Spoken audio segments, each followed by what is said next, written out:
station of Fox Sports. We are Fox Sports. We are Wisconsin.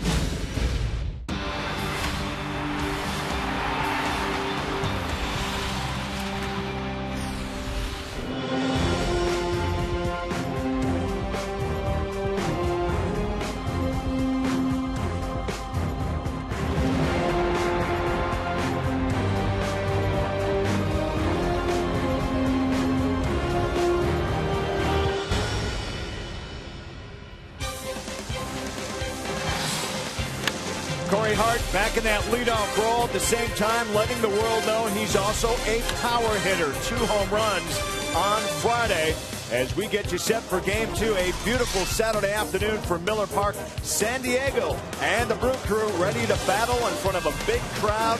Should be a perfect day for baseball. 2 inexperienced right-handers, though, out on the hill. Andrew Kashner out of the bullpen makes only his 2nd career start, while the Brewers go with rookie Mike Fiers and his 3rd big league start here today. Well, it is a hot day. The roof is open. The conditions just ripe for another home run derby. And, Jerry, we saw it last night on Friday night. 6 home runs total, 4 hit by the Brewers. The long ball doing the job so far. I'll tell you what, and it's been timely. I'll tell you the one thing you want to do as a ball club, even though you don't have the high batting, be timely. Good at-bats, and the one thing to do, the Brewer offense is working the counts real well, getting into favorable hitting accounts. They're getting their pitches, and right now they're not missing them. Picking them at just the right time, and as you can see, the Brewers just behind St. Louis in the NL home run count. And Milwaukee hopes to keep it going here today. Everyone's been doing it in pinch hit fashion, even the light hitters, guys like Nori Aoki. And yes, indeed, everything is okay with Aoki and the Brew Crew. B and Rock tell us how the former Japanese batting champion has brought his hustle to America.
Wisconsin is presented by Menards. Save big money on all your home improvement needs at Menards.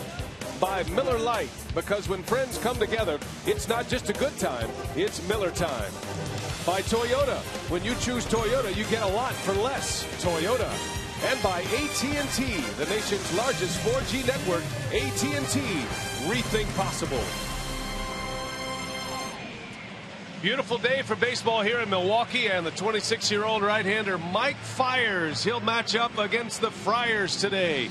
Making just his third major league start, Nori Aoki making his sixth consecutive start. He's been swinging a red-hot bat for the Brew Crew, and he'll match up against Andrew Kashner, a reliever turned starter. His first start of the season, just the second of his career. And hi, everybody. We welcome you from Miller Park. Great to have you with us today. It's a hot Saturday for baseball. Alongside Bill Schroeder, I'm Brian Anderson.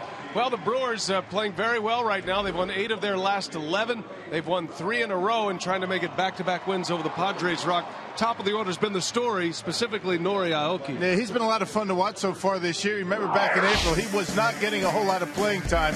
He wasn't in that center field rotation, but he was sitting back, learning how to play baseball over here in America. And as a result, the scouting report on Aoki early in the year was pitch him in, and he was being jammed a lot. He wasn't handling that pitch all that well. He was just serving baseballs into left field. All of a sudden, he's made a couple of adjustments. He's been moved off the plate a little bit, looking inside, and really starting to drive the ball down the line and right and into the gap in right center. He's had a lot of success lately. Ron Renicky forced to keep him in the lineup. He's been that good lately. Well, technically a rookie, Nori Aoki. He's one of the best hitters among rookies in all of baseball. You see what he's done over his last 3 games. He's actually brought the power stroke to the Brewers. Had that 2-home run game just the other day. Has 7 hits in his last 13 at-bats. He's back in there today. Corey Hart at the top of the order. Nori Aoki batting second. That has been a force for the Brewers lately. We'll see if they can keep it going against the Padres. Game 2 coming up.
You never had it so good.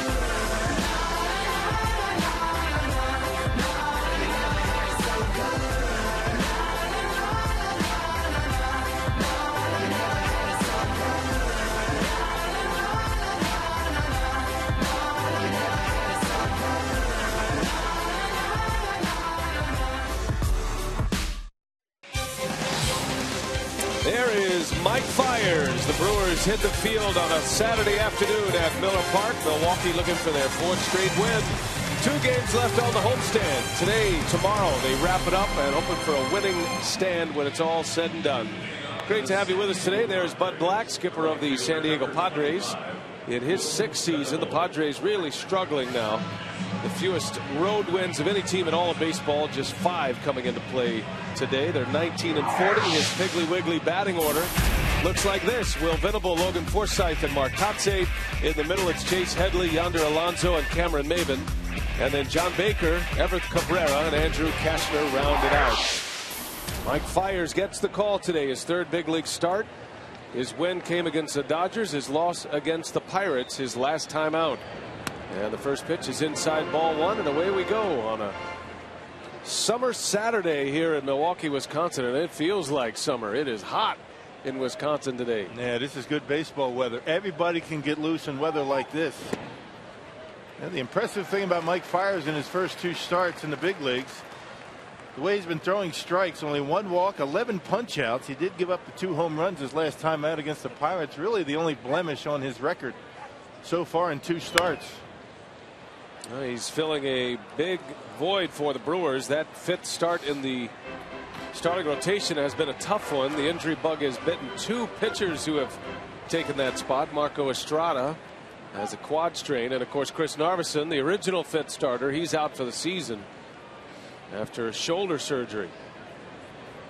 So Fiers getting his chance in the big leagues. He was the minor league pitcher of the year last year for the Brewers. And Will Venable even in the count 2-2. Check the umpiring crew with Mike DeMuro behind the plate. The crew chief is Jim Joyce, one of the best in the business, and Jim Reynolds and Vic Carapazza on the bases. Fiers is very deceptive, and these Padres getting their first look at Mike Fiers. That could bode well for the 26-year-old right-hander. Will Venable did not start yesterday. He's back in there this afternoon as he lifts that one in the air. Cody Ransom will make the call and the catch for the first out. Check the Brewers defensively this afternoon with Braun, Niger Morgan, and Nori Aoki in the outfield. Ramos Ramirez, Cody Ransom, Ricky Weeks, and Corey Hart go around the horn with Martin Maldonado catching Mike Fiers, and those 2 were the battery in AAA Nashville before the call up to Fiers. 86 degrees here. A lot of humidity and just a breeze blowing out of the west. Probably presents a jet stream into right center. Is what experts think. Yeah, you figure that the ball's going to jump out of here today. A little bit of a breeze, everything opened up, and a nice hot day here in Milwaukee. Logan Forsythe back in the 2 spot in the batting order. Sitting on a 5-game hitting streak right now. And Forsythe, who is just getting his big league season started, had a foot injury that required surgery at the end of spring training. And Fiers makes quick work of him, strikes him out. 2 gone in the inning. And that'll bring up Mark Kotsay. Interesting to hear the reaction here. The left fielder, number 14, Mark Kotsay. Kotsay back in Milwaukee. He's always been a good hitter against the Brewers. Lifetime, a .353 career hitter. Yeah, a nice little hand for Kotsay.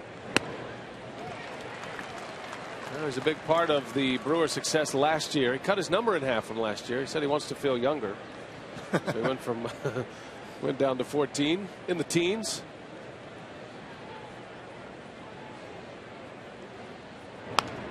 And Kotsay, one of those guys that's going to get a spot start from time to time. And when you look back at the year the Brewers had last year, a lot of production coming off the bench. And Mark Kotsay providing a lot of that last year. A .270 average, 3 home runs, drove in 31 runs. He played some first base. He played some outfield and came up with some big hits for the Brewers a year ago. 0-2 pitch. Kotsay takes a call. Strike 3. Wow, what a start for Mike Fiers. 12 pitches and 9 of them strikes. 3 up and 3 down. The Friars go in order.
Sunny day here.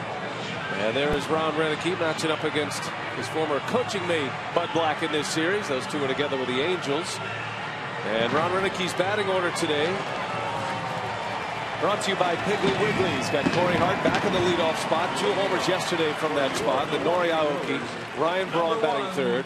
Middle of the order is Aramis Ramirez, Ricky Weeks, and Cody Ransom. And Nigel Morgan, Martin Maldonado, and Mike Fiers.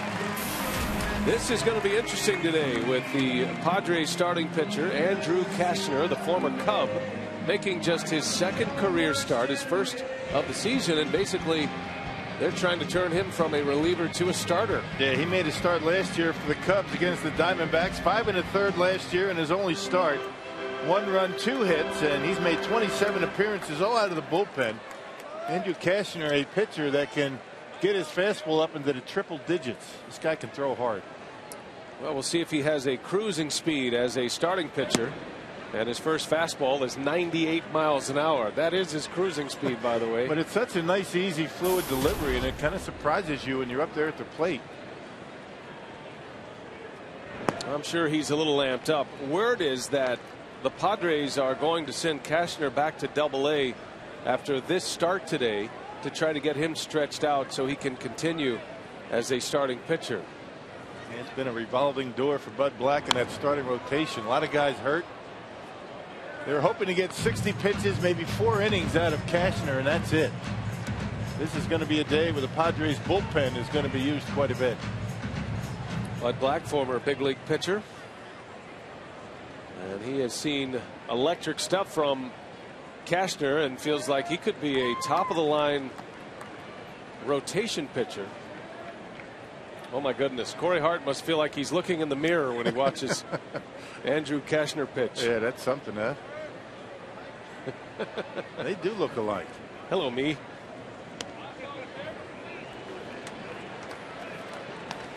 At 99 already in the first inning. A guy like that doesn't have a cruising speed. I mean, how do you tell a guy you're going to start, so don't throw as hard today? Well, you know, his adrenaline's pumping today as Hart fouls that one away. Well, they feel like Cashner can become a Justin Verlander type with that great stuff. Defensively for the Padres, Kotze, Maven, and Venable in the outfield. The infield is Headley, Cabrera, Forsythe, and Alonso. And catching Cashner in his first start is John Baker. Steve Menard's Padres defense. And oh yeah, he has a wrinkle, has a slider, and he punches out Corey Hart with it. A slider at 90 miles an hour. He's got basically 3 pitches, and he's going to throw a changeup once in a while at 90 miles an hour, 88, 90. Slider spins up there, but didn't do much. But it's the change in velocity, almost 8 or 9 miles an hour. That's tough on a hitter. So 1 away, and it'll be Nori Aoki. His first at bat against Cashner, got in on his hands, and a little flare that's going to fall. Well, Aoki, everything he hits is finding grass right now. He is on some kind of roll at the plate. That is his 8th hit in his last 14 at bats. That's exactly what we were talking about on our open today. Early in the year, he would not be able to get to that fastball in on him. He's made a couple of adjustments. He's gotten off the plate just a little bit, and because of that, he's able to get to that pitch. Looking inside a little bit more than he did early in the year. Didn't hit it well, but he got a base hit. So Aoki keeps it going. The Brewers are getting a lot of production from the top 2 spots in their batting order recently, which bodes well for Ryan Braun, who has scuffled a little bit lately with the bat. By Braun standards, he's still getting his hits, but not driving the ball as he normally does. Yeah, usually 1 hit a day instead of 2 or 3. He did have 2 last night. And Braun on this homestand is 6 for 20, but no homers and just 1 RBI. And again, he is held to a much higher standard by his own success. But the fact that Corey Hart and Nori Aoki are reaching base so often in front of him, that is a good sign for the Brewers.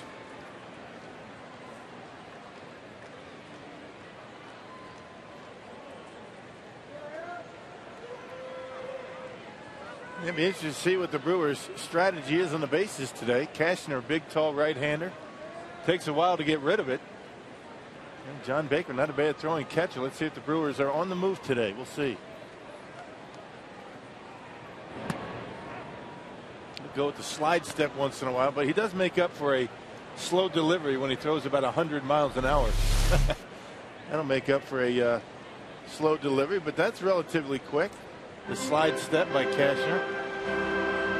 And all of these things come more into play as a starting pitcher, how you control a running game and facing a batting order a second time and a third time through.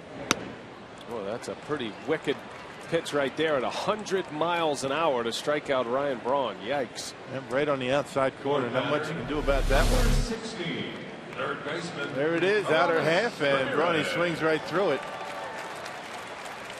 Triple digits already in the first inning. First inning, letting it loose. So much for, is he going to back off a little bit as a starter? You know, it took Justin Verlander years and years to finally get to that point, and Verlander for so long was about a 6 or 7 inning pitcher because he would just run out of gas and his pitch count would be up.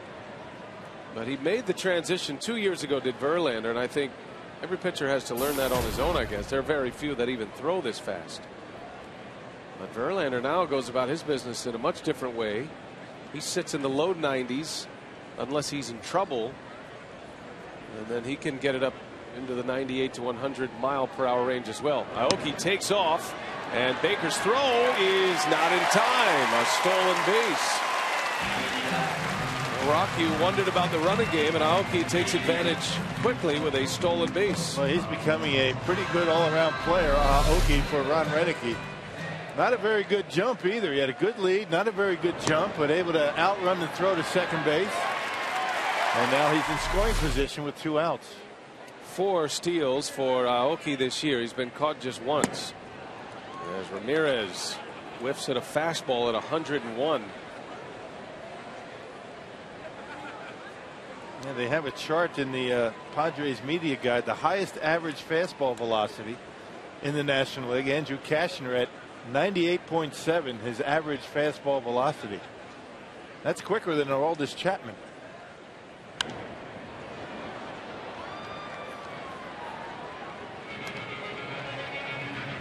Ball and 2 strikes on Aramis Ramirez. 2 outs in the inning. Cashner with 2 strikeouts in the frame. See his career against Milwaukee. He's only given up 1 hit. Now 2 with Aoki. Corey Hart has the only hit against him.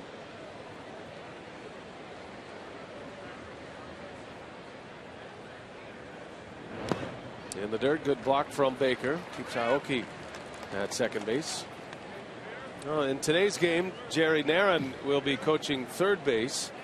And we want to send out our best to Brewers regular third base coach Ed Cedar. His father Felix passed away at the age of 84 earlier this week, and he is attending the services of Felix Cedar. So Jerry Narron will pick up at third base today. Whoa, over his head.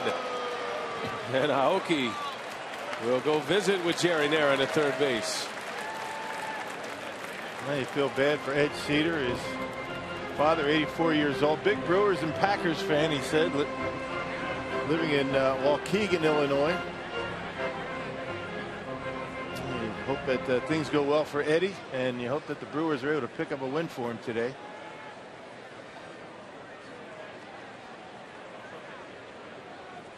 Full count to Ramirez, and it's ball 4. I was talking to Jerry Narron the last time that he actually coached third base. He said it was an all-star game in 06. He coached 3 innings in an all-star game. Before that, he was the regular third base coach for the Rangers. Last year he did that was 2001. So it's been a while for Jerry. A little bit, I guess, a little bit nerve-wracking for him today. Well, Jerry Narron spent 6.5 years, 6+ years as the third base coach of the Rangers back in the late 90s, mid to late 90s. And he's hoping for nice, easy, wave 'em homes. You know, you hit him over the fence, you can just point him in the direction. Yeah, he was hoping for a bunch of low 5s and high 5s as they come around the bases. But because of that, the Brewers a little bit short-handed on their bench. The bench coach is out on the third base coaching box. You wonder how that's going to affect some decision making today. Quick trip to the mound for John Baker. First and third for the Brewers. Well, Cashner has that great fastball. Command can be a problem for him. As Weeks drives one right center field. Back is Maven. And that's off the base of the wall. Aoki scores. Ramirez will be held up. And Ricky Weeks turns it around for an RBI double. And the Brewers are on the board in the first inning. Well, that ball just kept carrying. It sounded like that ball was hit down on the handle a little bit, down on the trademark. But as we talked about, Ricky Weeks very strong, and the ball is going to carry well today. There's that fastball almost at 100 miles an hour, and Ricky able to drive it into the gap. And the further it got out there, slicing away from Maven.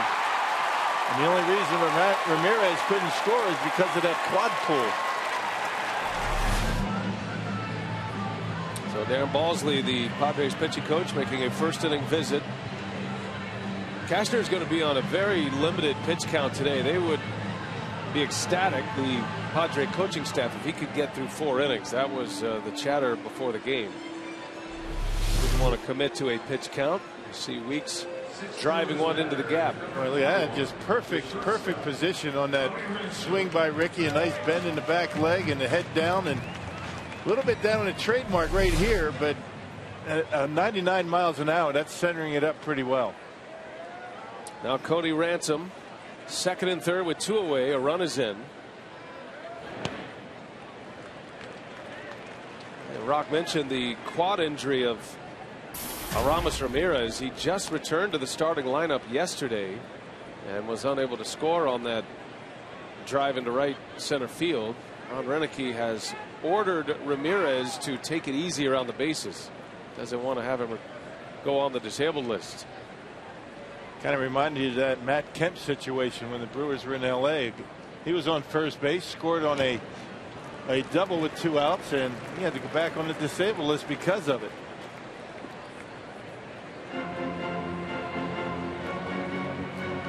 Well, Ramirez says he feels good, but still trying to rebuild some strength in there. Missed 4 games total. 4 starts total over 5 days. 2-0 on Cody Ransom. Another one in the dirt. 3-0. This is great weather to get loose and stay loose, though. I mean, this kind of hot weather here in Milwaukee. You stretch out and you're going to stay stretched out as long as you keep moving around. It's that cold weather that's tough on you when you have a bad leg.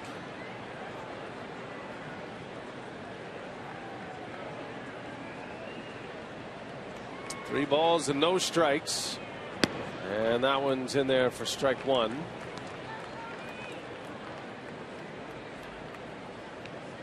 Like Cashner throwing changeups at 90 miles an hour. Something.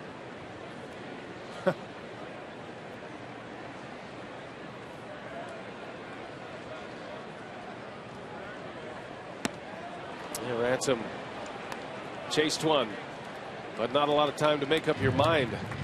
That one in there at 99. 3-2 to Cody Ransom.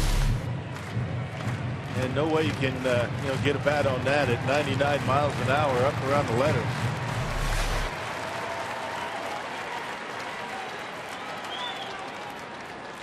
We got Nigel Morgan on deck. 2 on for the Brewers. A run is in, and a 3-2 struck him out. So Cashner hits 100. Strikes out the side, but the Brewers get a couple of hits and a walk. Ricky Weeks drives in the first run of the game. We head to the second.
He says that Mike Fiers has a deceptive delivery that can be effective, but he needs to work on his command on all of his pitches. If he can do that, Renicky says he could have a long career in the big leagues. Fiers says he's learning more with each start. He feels comfortable out there, and Mike told me he loves pitching in this weather. The Pompano Beach, Florida native guys, he likes to bring the heat in the heat. And he's got the right name for it, right? Mike Fiers. Well, he strikes out a lot. His last name is Fiers, and you look at his minor league numbers. Having not seen him, as Chase Headley sends one to right center for a base hit. Having not seen him, you would just assume he is a flamethrower who picks up a lot of strikeouts, but he does his best work with deception. He's got all 4 pitches. He'll throw a curveball, a slider, and a changeup. But the thing that surprises you about Fiers, he gets away with fastballs even when he's behind in the count at about 91, 92. I think what Mark was talking about, deception. He likes to he hides the ball pretty well. Hitters will tell you that face him, well, he can't see the ball very quickly, and that should bode well for him today with a 3 o'clock start here at Miller Park.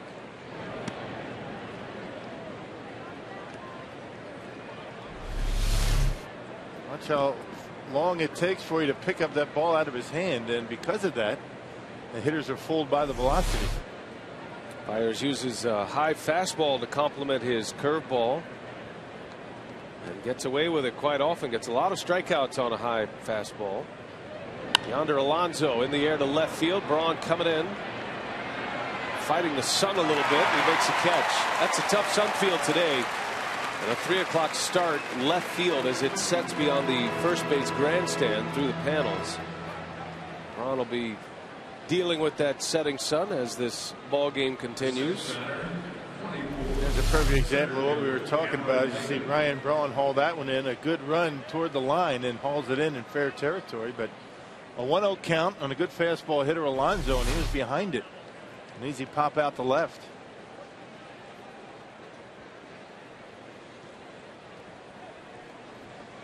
So 1 away with a runner at first for Cameron Maybin.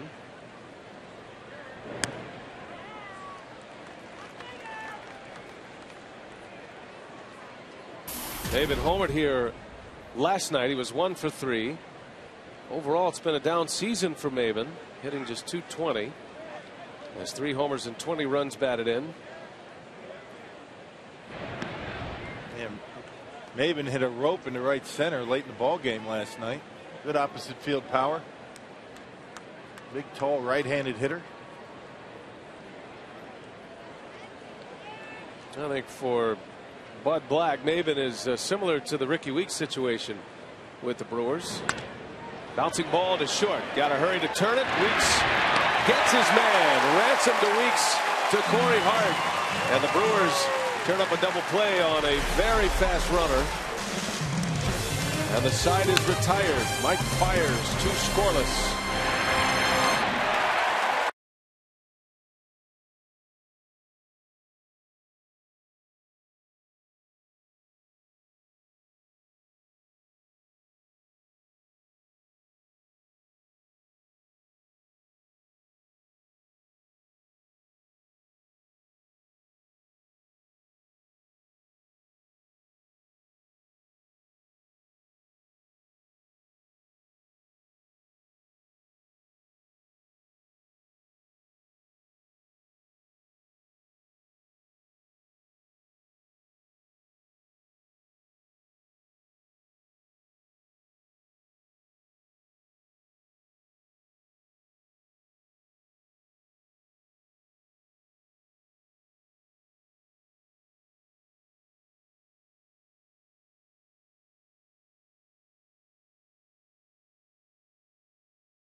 On a Saturday afternoon, bottom of the second inning. A reminder that Sundays on Fox Sports Wisconsin, you can join Tom Brokaw for Boys in the Hall.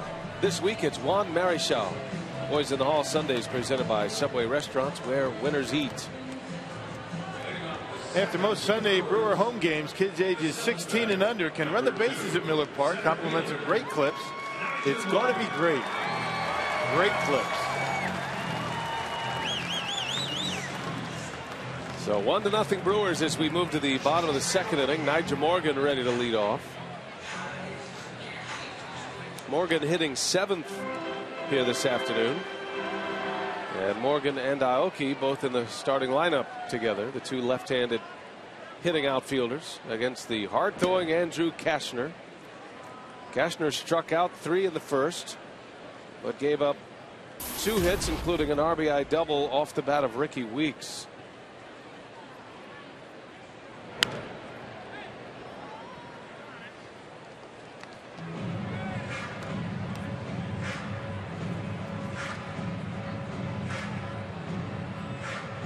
Cashner throwing 26 pitches in that first inning.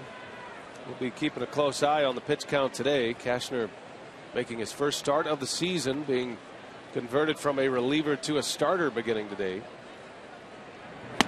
And a swing and a miss. 4 strikeouts for Andrew Cashner. Andrew Cashner right now just rearing back and letting her fly. He's averaging about 99 miles an hour. He struck out the side, but he'd give up a couple of hits and a walk and a run to the Brewers.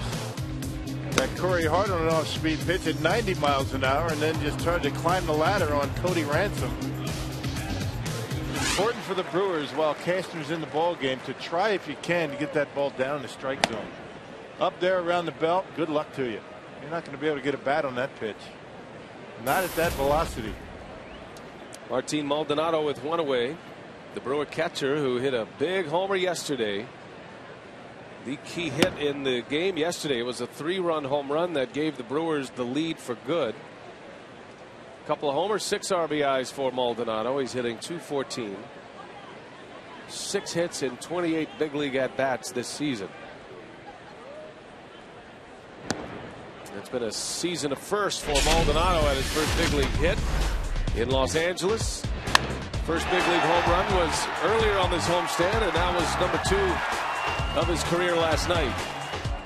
And he turned around a 95-mile-an-hour fastball last night and put it into the second deck and left. He's got the bat speed to handle Cashner. That home run took a 2-1 Brewers deficit into a 4-2 Milwaukee lead. The 3-run homer by Maldonado, and it came with 2 outs in an inning, while Maldonado was hitting 8th in front of the pitcher spot. There is already activity in the Padres bullpen. Cashner deals a 3-1, and it's in there for a strike. 3-2.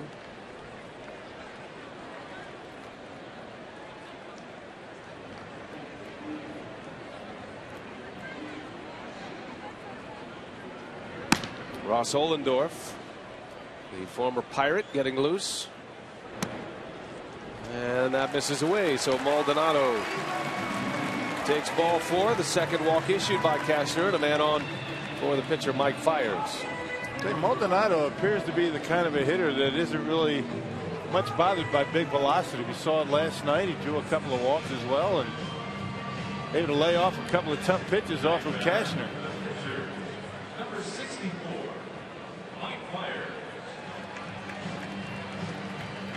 Fiers likely up there to be bunting here. That's no easy task against a guy who can hit triple digits. And he gets it down foul on a 100-mile-an-hour fastball. Tough duty for Fiers here. Trying to bunt that, try to deaden 100 miles an hour.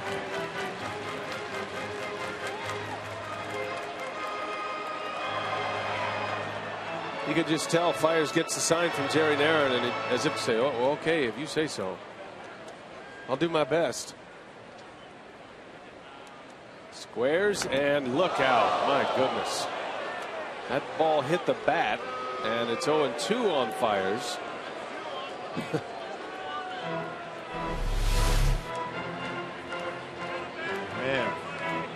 Man, very lucky that that ball didn't hit his fingers. See the fingers wrapped around the bat, exposed on the front of the bat, and Fires able to get out of the way. Well, we saw Manny Parra break his finger that way. Nigel Morgan had a broken digit doing that last year in Atlanta. He'll try again. Hey, how about this bunt? Cashner's only play is it Fires up the line. That's something. Getting a bunt down on a 100-mile-an-hour fastball with 2 strikes. After getting one thrown right under your chin, he hung right in there. Tough guy. He says pitchers aren't tough. Look at him. He digs his chin right in there. He's not intimidated at all. Does a nice job to advance Maldonado to second base. Cannot tell you how difficult that is. That takes some courage, doesn't it? Well, just to be able to bunt and get on top of a bunt at that velocity is a tough thing to do. So there's Maldonado at second base for Corey Hart.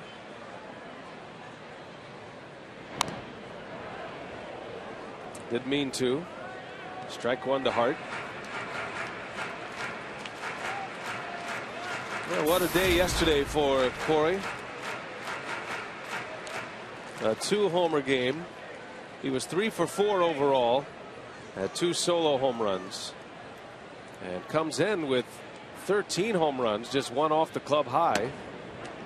There's strike 2 to Corey Hart.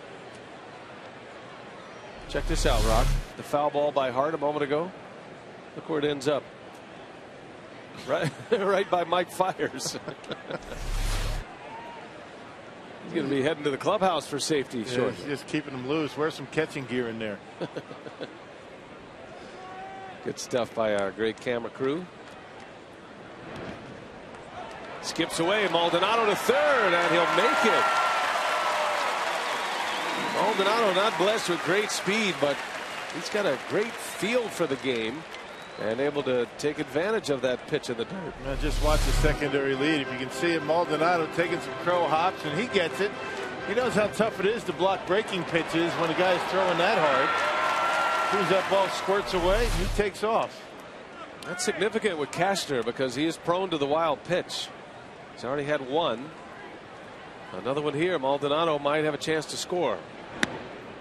Well, never mind. Strike called outside corner.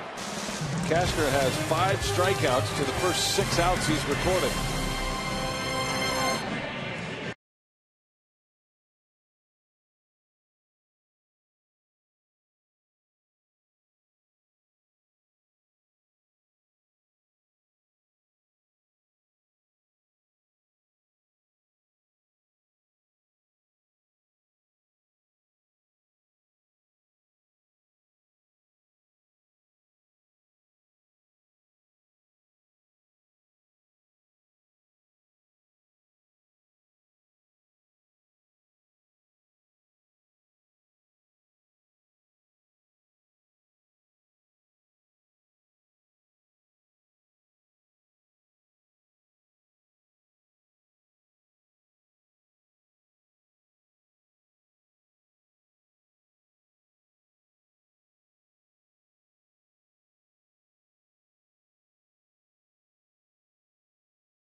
Trying to get it done with 6 different pitchers.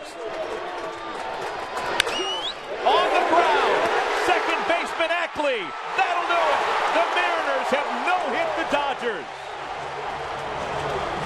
That That was a scene last night, late last night, in case you missed it. A combined no-hitter. The Mariners used 6 different pitchers to twirl the no-no against the Dodgers. Kevin Millwood started left with an injury after 6 innings. Charlie Furbish, Stephen Pryor, who picked up the win, Lucas Luetke, Brandon League, and the save by Tom Wilhelmsen. How about that? The 10th combined no-hitter in Major League Baseball history. And the first no-hitter by a Mariner since Chris Bosio did it. How about that? Yeah, we just saw Bosio with the Chicago Cubs. He's the pitching coach now with the Cubs. Was just in town recently. Now that Astros combined no-hitter, that was 5 pitchers, right? No, that was 6 as well. 6? That was my my fault. I thought it was 5. It was actually 6. Okay. And that is the most pitchers combining for a no-hitter, and that was in 03. Astros did it against the Yankees. Incidentally, 03 was the year Kevin Millwood threw a no-hitter by himself as a member of the Phillies. So he now has a combined no-hitter and a solo no-hitter on his baseball card. So congratulations to the Mariners. Remember, they were no-hit, a perfect game earlier this season by Phil Humber. Third inning at Miller Park, 1-0 Brewers. Mike Fiers facing John Baker, the San Diego catcher. That's the 4th no-hitter, by the way, so far this season, and we've had no-hitters each of the last 2 Fridays as Fiers strikes out John Baker on a good hook. And the 3rd strikeout for Fiers. So here we are right now. The Mariners' 6-pitcher no-hitter. Santana did it last Friday, and then Jared Weaver. Philip Humber had the perfect game against the Mariners at Safeco. 2 no-hitters at Safeco Field this year. It was 2 years ago, back in 2010, we saw 5 no-hitters during the regular season, and then Halladay threw the no-hitter in the postseason. So 6 no-hitters total, and we're trending that direction. It's been kind of a jinx to throw a no-hitter these days. I mean, Weaver ended up on the disabled list. Yeah. Humber's really having a tough time ever since he threw his. Bouncing ball that'll sneak through, a base hit for Everett Cabrera. And a 1-out single by the Padres shortstop. Hey, it's Miller time in the Miller Lite Beer Pen every Friday night at Miller Park. Fans 21 and older can get a Loge bleacher ticket and a T-shirt for just $22.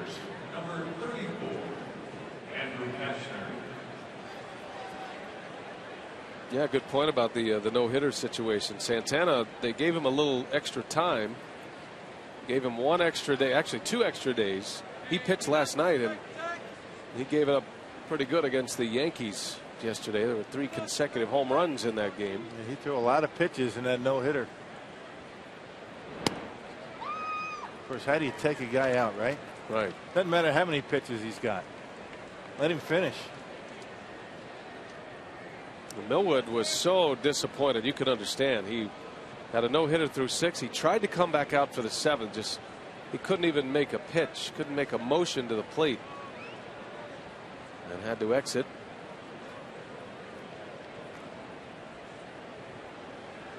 Now with a runner at first and 1 out, the pitcher Andrew Kastner, his first at bat of the season.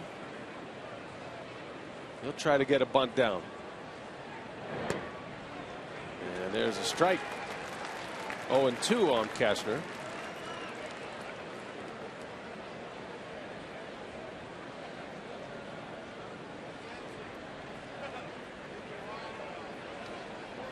Kastner was a starting pitcher in the minor leagues, so he's not too unfamiliar with the role. Swinging the bat is a little different story, though. And he takes a called strike 3. That cut fastball or a slider to get Kastner on the outside corner. 4 strikeouts now for Fiers. This guy can rack them up. He's got 1 walk and 15 strikeouts now in his 3 starts. I mean, that's incredible walk to strikeout ratio right there. That's Zach Greinke type stuff.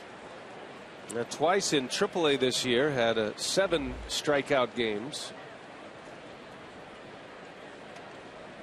By his own admission, Mike Fiers was just so-so in AAA Nashville this season. After an incredible year last year, in 2 stops. Fires in the minor leagues this year made 10 starts, had a 1-3 record and a 4.42 ERA. And you talk to Fires about his year last year. He'll tell you, get off to a slow start last year as well. Got off to a slow start this year in the minor leagues, and about this time, end of May, early part of June, he started to pitch well. Fires last year, combined numbers now between AA Huntsville and AAA Nashville, 13 wins. He was 13-3 with a 1.86 ERA. He also saved 5 games. 34 games total. He made 18 starts. It's one of the best years that you could have in the minor league system, and that's why he earned the Brewers minor league pitcher of the year. Made his major league debut last season. Pitched twice out of the bullpen as a September call-up, and today making just his 3rd career major league start.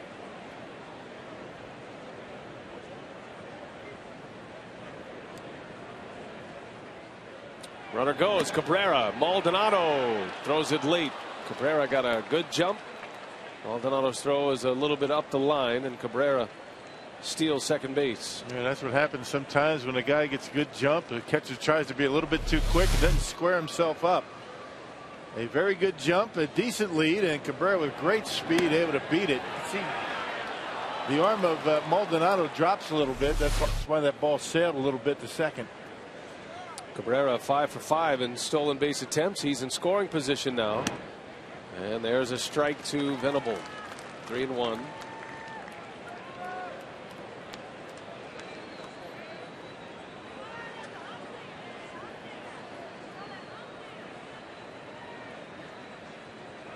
Brewers scored a 1st inning run. Ricky Weeks had an RBI double. Fires trying to get through the 3rd.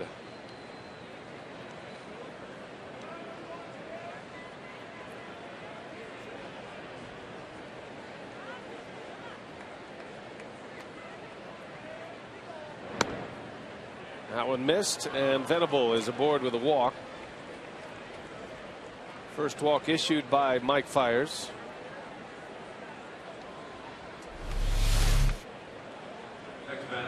Just a little bit off the outside corner, and Venable gets his walk. Venable, a very good low ball hitter from what we've seen from him last year and in spring training. Got to work him up in the strike zone, but you better have something behind it. So 2 on now with 2 away, and Logan Forsythe at the plate. In the dirt, and Cabrera will take 3rd base. Interesting that Venable stays put at first. Cabrera got a very good jump. Just a little bit squirts away, and if you don't get a very good jump at first base, you better stay put, because Maldonado just throw to second and get the out. That's a borderline. They actually ruled that a stolen base. It looked as though he was running a little bit when that ball was on its way. So not a wild pitch. That's a steal. Second steal for Cabrera. Number 5 and 6 of the season for him. And now they just change it back to a wild pitch. Good thing I do my scorecard in pencil. How's yours coming along? I had wild pitch. Forsythe fouls it back. Oh, that's right. Rock doesn't change his scorecard. No. He just leaves it the way he sees it. If I think it's a hit in my scorecard. Don't let the facts get in the way of a good scorebook. You've earned that right.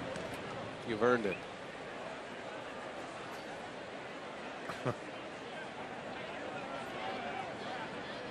Big spot for Mike Fiers. And just in case Venable was on the move. Padres do steal bases. Offensively, most of their offensive categories, they're down in the league toward the bottom. Batting average, home runs, but they're among the league leaders in stolen bases. They came into the series 2nd in steals. Add 2 more today. Maldonado lets it rip. Close play. Venable almost cut down by the strong-armed Brewer catcher. And you have a good arm. You want to show it off. You want to get your pitcher out of a problem.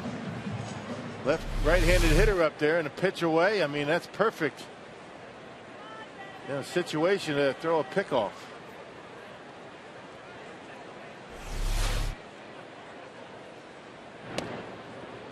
And now 3-1 to Forsythe. The Fire's coming off a 5-inning game against Pittsburgh. His overall line doesn't look all that good with 5 innings, 8 hits, and 4 runs. But the Pirates did big damage to Fires in his last inning. He was cruising right along until that 5th inning. Had 8 strikeouts in that game. There goes Venable. And a swing and a foul, and it's 3-2. What'd you make of Fire's last start against the Pirates? I think he threw pretty well. I mean, he got in trouble in the 5th inning. He gave up back-to-back homers. That cost him 3 runs. But you see his line, 4 runs in 5 innings. Up until that point, that 5th, he'd allowed 1 run. I think he's done well. I think the impressive thing about Fires is that he's been confident enough and poised enough out on the mound to continue to throw a lot of strikes. He's in a big spot early. 3rd inning, 1st and 3rd for the Padres. And a 3-2 is bounced in the hole. Ransom has it. Long throw. Not in time. Venable will take off and head to 3rd base. So an infield hit produces a run for Logan Forsythe. And the stolen base and the wild pitch pays off for the Padres. We're all tied at 1. Yeah, that's exactly the way the Padres have to score their runs. You get a base hit, a stolen base, you get them over to 3rd base, and an infield hit. They're not going to slug with you. They have to, get multiple hits in an inning. Advanced base runners. One of the reasons why they've had a tough time scoring runs this year. That was a heck of a play by Cody Ransom to even have a chance at an out. So again, 1st and 3rd with 2 away. And Kotze lifts it in the air to left. Braun shading his eyes. He's got it. Inning over. So the Padres tie it on a couple of hits. Nori Aoki quickly becoming a star here in Milwaukee. He'll lead off when we come back.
Wisconsin is presented by Piggly Wiggly, the official supermarket of Fox Sports Wisconsin.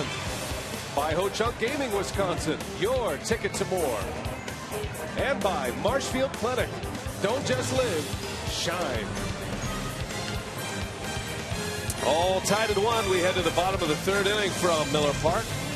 Roof is open. Panels are open. Nori Aoki beating the Padres at their own game last night. Aoki hustled his way to a double. and then was able to steal third base in last night's game. And then check this base running out. With the infield end, Ramirez hits one to the shortstop Cabrera. Aoki got such a great jump, no play at home plate. And Aoki literally stealing a run from the San Diego Padres last night. It was a good win for Milwaukee last night, their third in a row. Yeah, kind of taking a page out of the Carlos Gomez book. We've seen Carlos do that quite a bit. Scoring on a ground ball with the infield in that's virtually right at an infielder, but the good jump, he's able to beat it at home plate. And he's come along nicely, hasn't he, Nori Aoki? Just biding his time in April. He didn't get hardly any playing time in April, just some pinch hits. He's sitting around, and all of a sudden here, started in May, and now in June, he's a key component in the Brewers offense. And whether it be Aoki or Corey Hart leading off, those two can be found on the National League leaderboard for, actually Major League leaderboard for slugging percentage by leadoff hitters. Corey Hart leads all leadoff hitters in the big leagues in slugging percentage. Aoki is third right now. They're almost at 500 for a slugging percentage. On base percentage over 360. Bouncer over to third base. Chase Headley throws it high, but Alonso comes down with the out. Aoki is retired. Well, Ryan Braun coming up. The first results of the All-Star game is currently third. Don't miss the biggest event of the summer. Home field advantage all on the line for the World Series. It's the 2012 MLB All-Star game, Tuesday, July 10th, 6:30 p.m. Central, and it's only on Fox. Bud Black hustling his way to the mound, and he'll make a pitching change. So the pitch count is where Black wants it. And Castor on his way to the minor leagues, most likely to become a starter. Ross Ohlendorf coming in. We'll take a break.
.50 pitch limit. He's out. So Ross Ohlendorf will take over. Our Powerball home run leaderboard. Corey Hart hit 2 last night and now has 13. Braun still leads the club with 14 and still second in the National League. He's got some company now, though, does Ryan Braun. He's tied with Giancarlo Stanton and Carlos Gonzalez. Beltran's still the leader. Ross Ohlendorf. He knows this lineup well. Former Pittsburgh Pirate. First year with the San Diego Padres, making just his second appearance with San Diego. He came up on June 4th, made 10 starts in AAA. Going 4-3 with a .461 earned run average. That in Pawtucket. The man from Princeton, Ross Ohlendorf, hails from Austin, Texas. And he'll be 30 years of age later this season. The Brewers have seen a lot of Ohlendorf over the years. He came up as a member of the Yankees, but was traded to the Pirates in 08. Had a pretty good season in 09 for the Pirates. Braun bounces one toward the shortstop Cabrera. And there is out number 2 in the inning. First out for Ohlendorf. Yeah, much different than velocity between the two, Cashner and Ohlendorf. Ohlendorf has pretty good command when he's going well. A variety of pitches, but certainly not a guy that throws all that hard. I mean, not like Cashner. He'll sink his fastball, he'll cut it. And a guy that can certainly eat up some innings for Bud Black here today. Here's Aramis Ramirez. Takes a strike. Ricky Weeks on deck. He drove in the lone Brewers run back in the first. Padres just tied it in the top of this inning. And another ground ball. So 3 ground ball outs. A 1-2-3 inning. Cashner gets the first, Ohlendorf the last 2.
Got our GNC keys to the game. Ricky Weeks giving Mike Fiers an early 1-0 lead in the first inning with a double off the wall in right center. Noriya Oki able to score.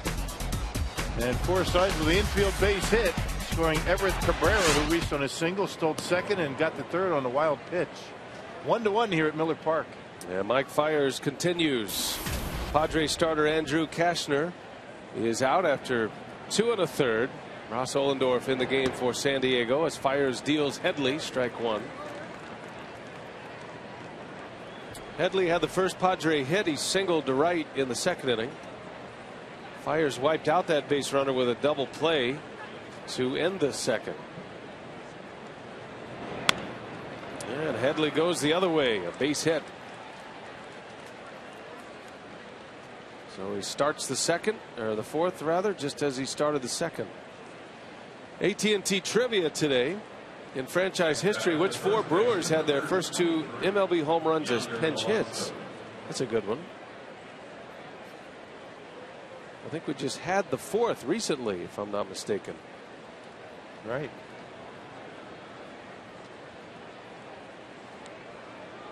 A lead runner on for San Diego. Yonder Alonso at the plate. There goes Headley. And a liner right to Hart. He'll touch the bag for the out. And a double play, a fortunate one for Mike Fiers. That is the risk when you send the base runner on a early count with a line drive hitter at the plate. Well, that's what you have to do when you're not hitting a lot of home runs, and you've got to score runs somehow. You get guys moving around, get that infield moving around, and fortunately for Fiers, right at Corey Hart to get the double play. Second double play for the Brewers today. They turned one in the second inning, a 6-4-3 Maben off the end of the bat. Ryan Braun right there in his tracks. And nice tidy inning for Mike Fiers.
On Saturday, June 30th, Brewer wives will be selling baskets filled with their husband's favorite things. Brewer wives will be stationed at the Brewers Community Foundation table located on the field level, selling raffle tickets, 2 for $10, 5 for $20, and arm span for $50 until the 4th inning. The drawing to announce the winners in the top of the 7th.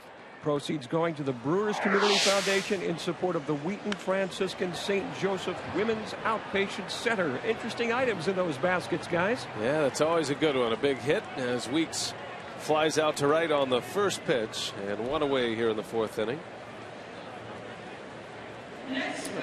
Brewers doing a lot of good work in the community. I want to send out a shout out to the Miracle League of Milwaukee and our buddy Teddy Werner and Marty Ronsky put that project together.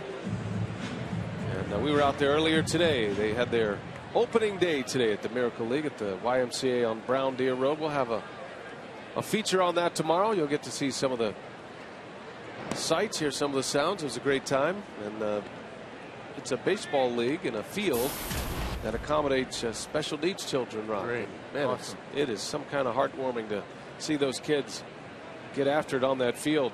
Yeah, big smiles on their face. Parents very proud, I would imagine. And every kid deserves to play baseball. Get out there and have some fun. And good job out there, going out there and doing that. So we wish them the best. They had 6 teams out there today at the Miracle League.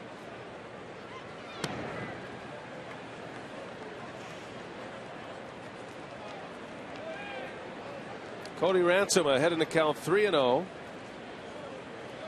He was up 3-0 in the first inning against Cashner, ended up striking out. And he takes ball 4. So there's the first blemish for Ross Ohlendorf here. He retired 3 in a row. Now a walk and a base runner for Nigel Morgan. A little bit different approach for these Brewers hitters now that Cashner's out of the game. You got to really dial it up a little bit when Cashner's out there with that big fastball. Ohlendorf is going to work you away. He's not going to give you a whole lot to pull. You have to be patient. You have to sit back and drive him back through the middle. Former teammates matching up here. Ohlendorf against Nigel Morgan.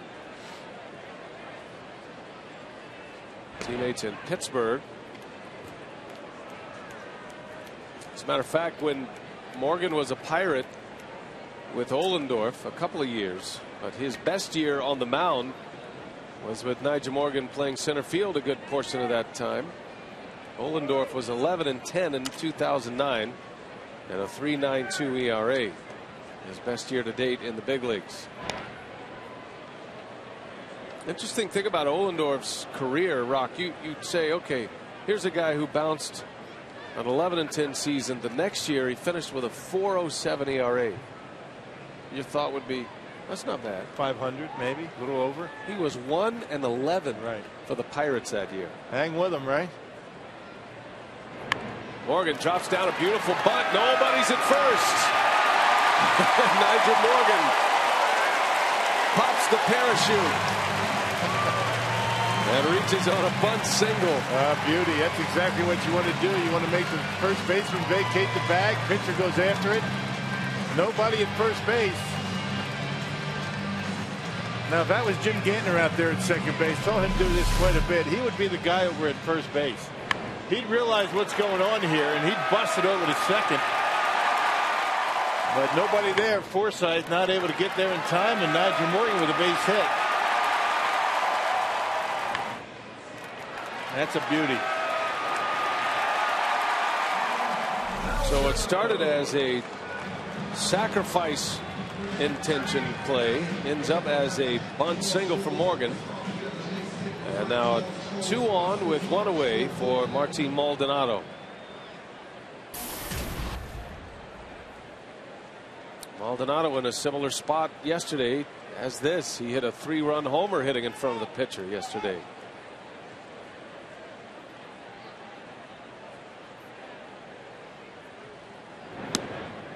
Ohlendorf starts him with a breaking ball for a strike. Brewers got their run in the first. Ricky Weeks doubled in Nori Aoki, who had singled and stole a base to get himself in scoring position.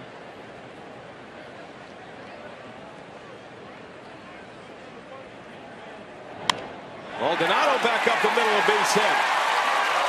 Here comes Ransom. He's going to try to score. Maven's throw late. Ransom scores. And Maldonado does it again. I see nothing to it, Jerry Narron, right? I tell you, I wasn't sure if they were going to send Cody Ransom. Cameron Maven ordinarily has a pretty good arm, but his last 2 throws, we saw one last night, didn't even make it to the mound. It just kind of rolled into home plate. This one way off the mark, not even close. Here's that guy again, Martin Maldonado. Must be something about the catching position this year for the Brewers. A lot of big hits, driving in runs, and look at this throw by Cameron Maven, just tailed, not even close to home plate. And the Brewers take the lead. Now, in Maven's defense, he is nursing a little tightness in his oblique. He's trying to play through it, but you can tell he's not the same kind of player, at least throwing the baseball. And certainly Jerry Narron knows that, and coaching third base for the first time in a long time. Narron, an aggressive send, and Ransom scores. Brewers have the lead. And again, where you are in the batting order has a lot to do with whether you're going to send a guy. With a pitcher on deck, Jerry Narron realized, I better take my shot here, and he did. First and second, and Mike Fiers at the plate. 2-1 Brewers. Fiers successfully dropped a bunt down last time. He dropped a 100-mile-an-hour fastball down for a bunt with 2 strikes. The previous pitch was in around his chin.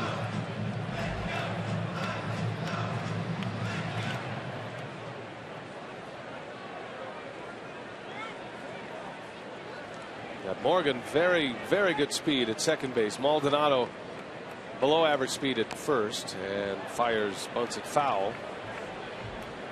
And if you're the Padres, if Fiers puts a bunt down that's right at one of these infielders or back to the mound, you might see him try to turn 2 up the middle.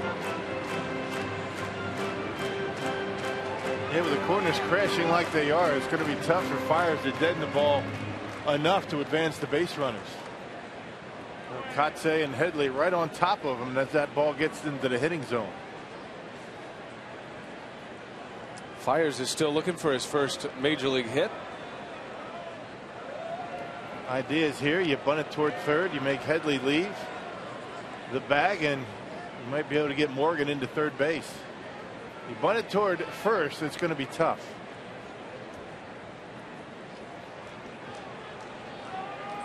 Well, he's down 0-2 again. And he gets another 0-2 bunt down. It's a beauty. Ohlendorf's throw is in time. I guess Fiers just needs to be in a vulnerable spot at the plate. 0-2. If he fouls it away, it's a strikeout. But he's got 2 bunts down with 2 strikes, and he advances the runners to second and third. I think sometimes when the guy's going up there to bunt, until he has 2 strikes, he's looking to drop down that perfect bunt right down the lines. And you know what happens a lot of times is you foul it off. You're not able to do it. Well, with 2 strikes, you're just trying to get it on the ground. And he gets it right off the end. You catch the baseball with the bat. You deaden it as much as you can, and you did a nice job of it. And now the stage is set for Corey Hart. Second and third with 2 away. Hart has struck out twice. Both of those at bats against Cashner.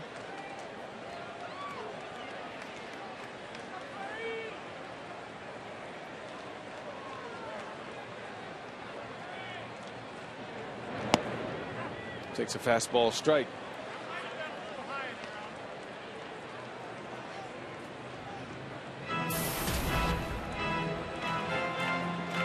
Hart at 261 after the 2 outs today.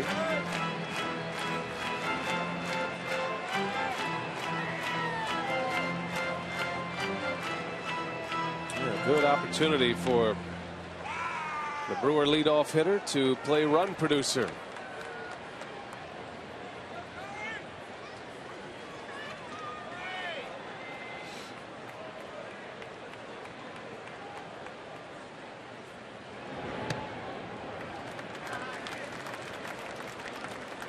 Corey Hart lifetime against Ohlendorf is 2 for 9. There's a couple of singles off of him.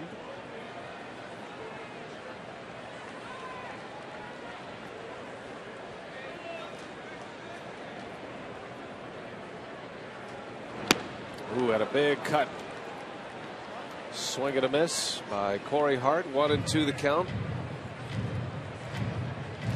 And right down the middle of the plate.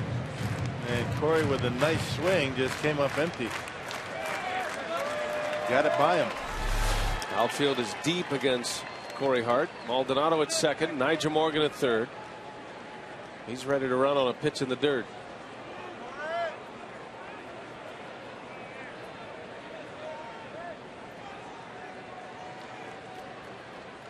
Each club with 4 hits at this point. And Hart strikes out. So Ohlendorf strikes out Corey Hart. He strands 2 but gives up a run. And the Brewers have the lead again.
Fourth inning gives the Brewers a 2-1 lead, and today's time of the game winner, Maple Way Bowl and Restaurant in Oconomowoc. If the Tavern Contact calls the Brewers in the next 24 hours, they get 40 Miller Lite beer pen tickets to a Brewers home game. This offer courtesy of the Tavern League of Wisconsin and Miller Lite. We just call it the 5-0 out there in Lake Country. You can use that. Your neck of the woods, right? Mm-hmm. Yes. Big fan of Oconomowoc. The sprawling estates. Corn for miles. Yeah. Beautiful country out there. Yeah, I'll have to borrow somebody's boat in a lake and take you fishing someday, Rob. You got a lake by you? There's a lot of lakes. Which one? I just don't know anybody on them. You know how to drive a boat? Sure I do. I've driven your boat. I mean, you steer the boat. I'm talking about getting it in the water, getting it out of the water. Of course I do. Come on. There's a strike to John Baker. I grew up in Texas, man. Yeah, the easy part of driving a boat, that's the easy part. Stopping a boat, that's the tough part. Yeah. Yeah, I remember. Baker swings and misses. You're from Texas. They got a lot of water in Texas. Well, not at the current time, no, but right. Normally. Yeah, okay. No, it's back. The lakes are back up down there. I come from a long line of fishermen, Rock. I just didn't inherit the gene. Yeah. The man sitting behind you, though, he's borderline professional. Yeah. If you like lake fish. Might have a chance to drop a line tonight, huh? Depending on this game. There's a base hit. Sneaks through the hole. Baker singles with 2 strikes. And the next Brewers homestand is a quick one as they host interleague play, and a visit from north of the border. The Toronto Blue Jays visit Miller Park June 18th through the 20th. Visit Brewers.com or call 414-902-4000 to get your tickets now. No, not tonight. No fishing tonight. I got the fantasy campers are here today at the ballpark. It was I saw their that. day to get introduced before the game, and we're going to get together and kind of hang out a little bit, talk shop, maybe sell some spots tonight. It's that time. Registration. It's amazing. You put a few Miller Lights in them. They'll buy anything. That's great. Fantasy camp is going to. You've got the team streak theme this year. The 87. All the coaches this year are going to be from the 87 Milwaukee Brewers. Be good stories. You can just log on to the web, brewers.com/fantasycamp. Rumor is Fantasy Camp's going to be on Twitter soon. Yeah. Yeah. That's going to have a Twitter handle soon. But, you know, Monday is the big day for these guys. They go out and they actually play a game at Miller Park on the field. It's a day off for the Brew Crew. Mm-hmm. They go out here for a couple hours, go out and play right on the field. One of the perks. Yeah.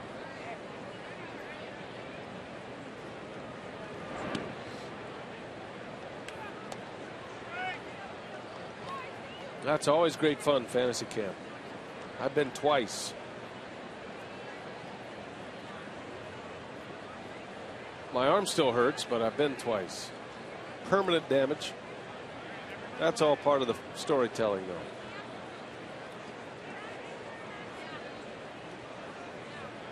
Everett Cabrera, he's been a tough out. And a swing and a miss. 2-2 on the Padres shortstop. He singled, stole a base, advanced on a wild pitch, and then scored a run. He's had a nice series so far. First 2 games. He was on all 4 times, once on an error last night, but Brewers have not been able to get him out yet. Hitting at a .377 clip in his last 16 games. Start of the year in AAA Tucson. Padres had Jason Bartlett playing shortstop. Bartlett is out with a right knee injury.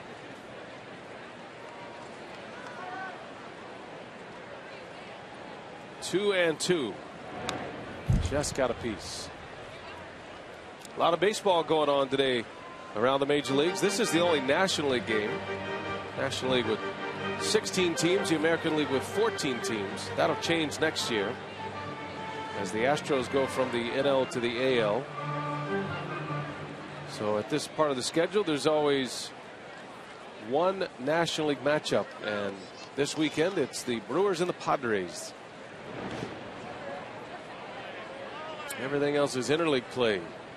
Got the Phillies and the Orioles all tied at 3 in the 6th. Nationals shutting out the Red Sox 4-0. Boston in danger of dropping under 500, while the Nationals just keep rolling.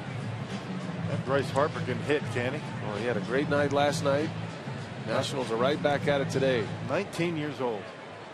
Hard to believe. Guys, 3 for 5 yesterday. A home run, 3 RBIs. Boy. Yeah, in his first game at Fenway.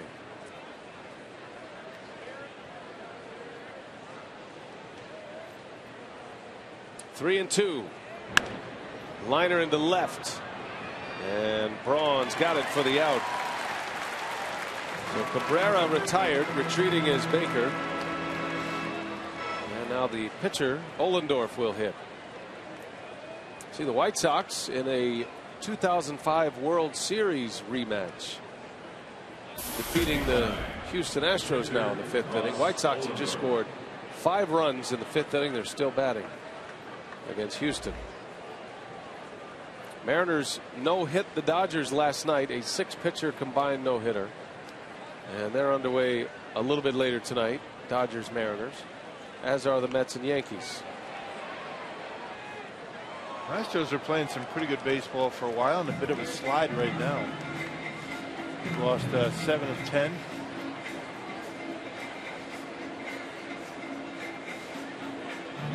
And in danger of dropping another one today in Chicago. As rough of a season the Brewers have had with injuries, they're still hanging in there. Doesn't look like anybody's really going to take this division and run away with it. Popped up. Corey Hart makes a catch for out number 2, about as easy as it gets. As Ohlendorf unable to get the bunt down. Twice today, Padre pitchers have been unable to drop a sacrifice down. Mike Fiers has 2 perfect sacrifice bunts. And then watch the barrel of the bat go down, and that's why he pops it up. Let the ball get in on him a little bit too much. You got to get that bat head out in front. The barrel drops, and that's how you pop it up. You can't pop up a bunt if the barrel is ahead of the handle, higher than the handle of the bat. Impossible. Here's Venable. That ball's hit well to right. Aoki on the run near the wall. It's off the wall. Baker going to try to score. Here comes the throw from Weeks. Got a chance. And the throw is off the mark. And the Padres tie it up. Oh, they had a great chance, did the Brewers. Yep, a good throw. And I think John Baker's an easy out at home plate. But Ricky airmails everybody. And because of that, he's going to get an error, allowing Venable to get the third base. All tied at 2 on a double by Venable, an RBI double. Advances to third on the E4. Next batter is second baseman, number 11. Yeah, he likes that ball down and in. It wasn't all that much down, but it was in, and he hammers it off the well off of the wall and right. Makes a good throw into Weeks, but watch Ricky. He just airmails everybody, and Baker scores. Ricky's going to get an error, you would think, anyway, or at least maybe they might give him third base on the throw. Now, no error posted just yet. So 2 outs, and here is Logan Forsythe. Venable delivers the tying run, all even at 2. Forsythe had an RBI infield hit in the 3rd inning that tied it.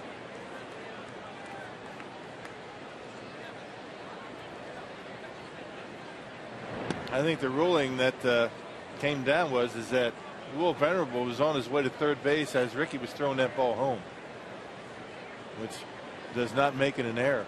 He'll get the third on the throw to home.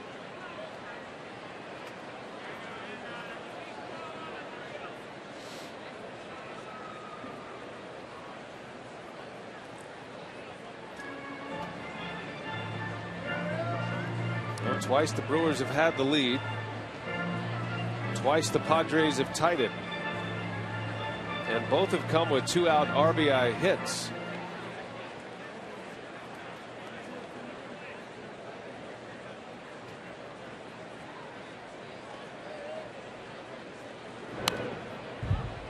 2 balls and a strike. There is a final in today from interleague play. The Twins unload on the Cubs 11-3. Jeff Samardzija got roughed up today. He's been pitching so well for the Cubs. Man, that's 4 losses in a row for Chicago. Yeah, the Cubs are 19-40. Same record as the Padres.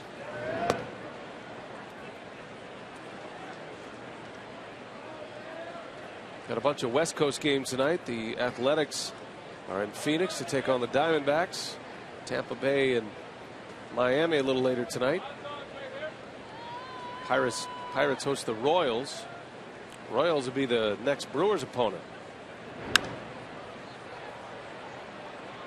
Now we're set up for a Zach Greinke against the Kansas City Royals on Tuesday night in Kansas City. That will certainly come with some fanfare, you would think. Yeah, well, the Padres have the fewest road wins in all of baseball. Kansas City, the fewest home victories. Only 8 this year.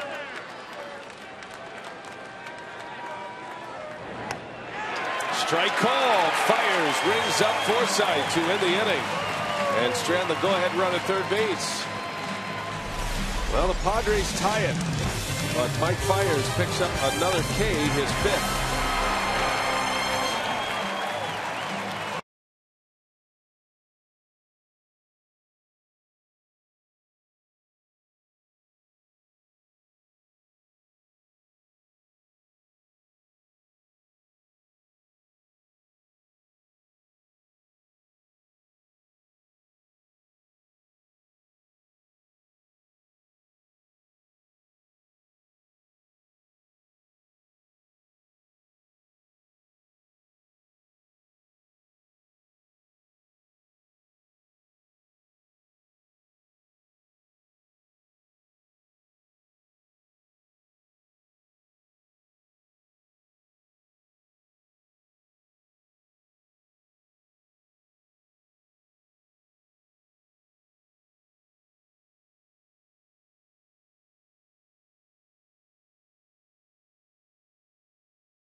Back at Miller Park, a great crowd on hand today to see the Brewers and the Padres. Brian Anderson with Bill Schroeder, Mark Buchanan, Chris Withers, and Pat O'Connor manning the operations in the truck. Great to have you with us today.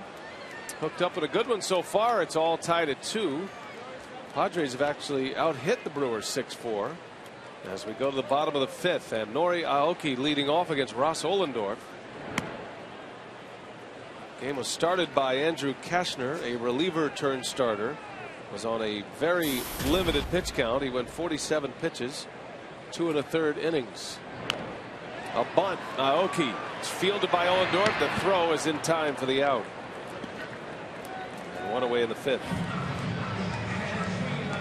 And a reminder that this copyrighted telecast is presented by authority of the Brewers and may not be reproduced or retransmitted in any form. The accounts and descriptions of this game may not be disseminated without express written consent of the Brewers.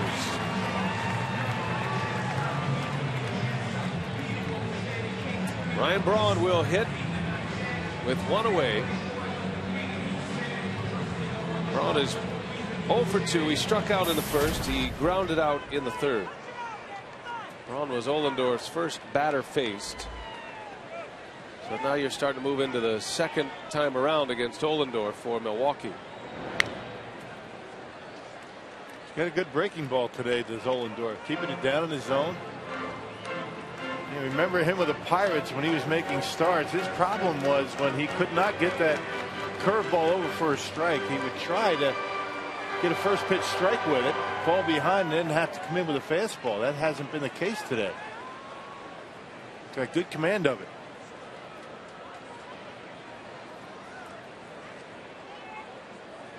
Been pitching in the Red Sox organization. He made 10 starts for AAA Pawtucket this year. And he gets Braun to chase that breaking ball. It's 0-2.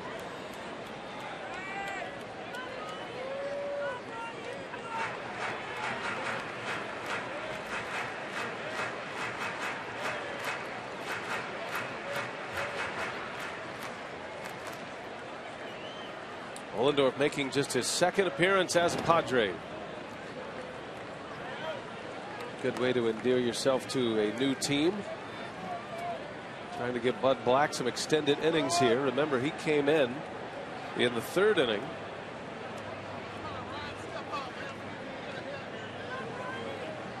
Inning and 2/3. He's given up a run on 2 hits. The 1-2 to Braun. He lays off at this time. 2-2. And with all those breaking pitches, Braun hadn't seen a fastball yet in this at bat. I mean, ordinarily a pitcher is going to try and bust him inside, but that's just not what Ohlendorf does very often.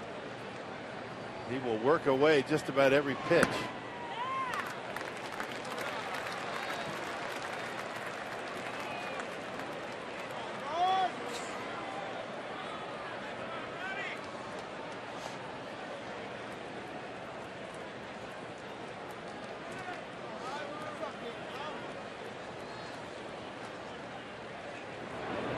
And he got him. Braun strikes out. Ohlendorf stays away from him with the off-speed stuff. Yeah, curveballs and sliders every pitch to Braun in that at bat. There it is, the slider off the outside corner. Braun chasing it and showing a little bit of frustration out there.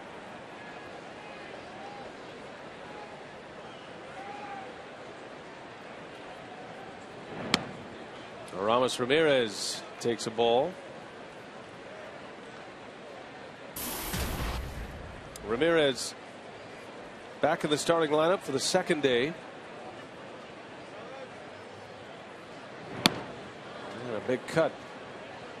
Ramirez is 3 for 8 lifetime against Ohlendorf.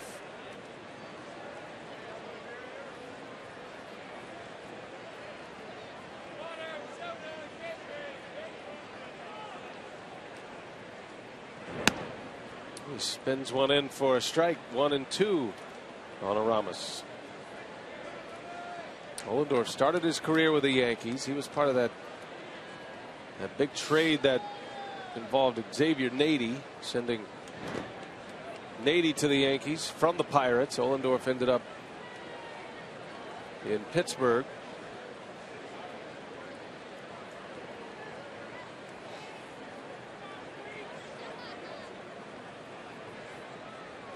That was back at the trade deadline in 2008. Eventually released by the Pirates. And that one's hit well left center field. Maven on the run, can't get there as it one hops out. And a ground rule double for Ramos Ramirez. And he's something else, the way he can go out there and hook a pitch away from him. Off-speed pitch up and away, and not a lot of hitters can do that. You try and pull a pitch like that, and a lot of hitters are going to get it off the end of the bat, ground out weakly, or pop up. But watch the way Ramirez attacks his baseball away from him, almost jumping at it. See Ramirez with the barrel of the bat ahead of the hands, and that's why he can do that. And he hits a bullet right off the sweet spot on a pitch that most hitters are going to try and take the other way. Ground rule double with 2 away, and it gives Ricky Weeks a chance to put the Brewers back on top. Weeks driving in a run in the first inning off Kashner. He doubled into the right center field gap.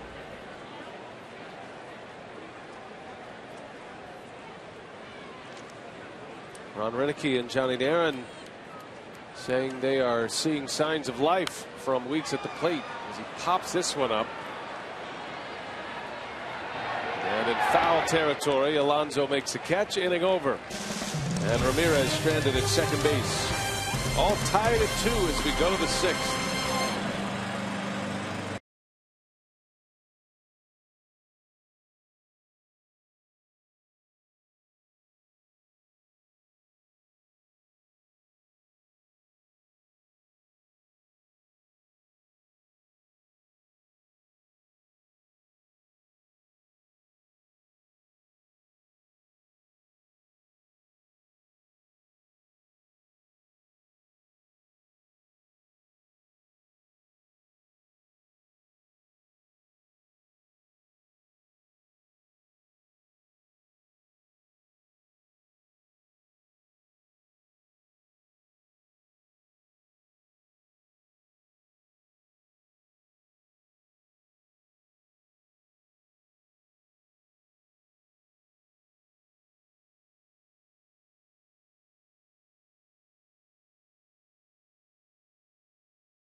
Been up to on social media. Paul Emmek's top 10 tweets are always good for a weekend laugh. You can check them out at foxsportswisconsin.com. Great crowd today on a Saturday afternoon. The Brewers looking for their 4th consecutive win. Mark Kotsay leads off for San Diego. 2-2 game. 6th inning. It'll be Kotsay, Headley, and Alonso. 3, 4, and 5 in the Padre order.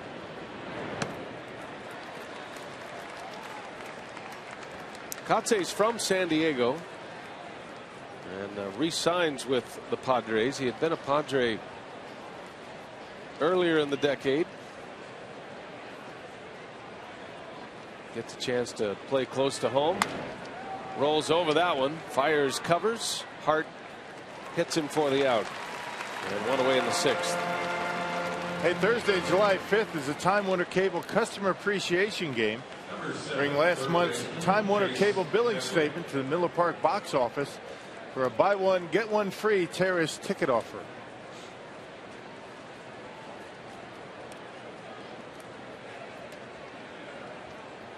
Good to see all the kids at the ballpark today. Part of the big crowd here.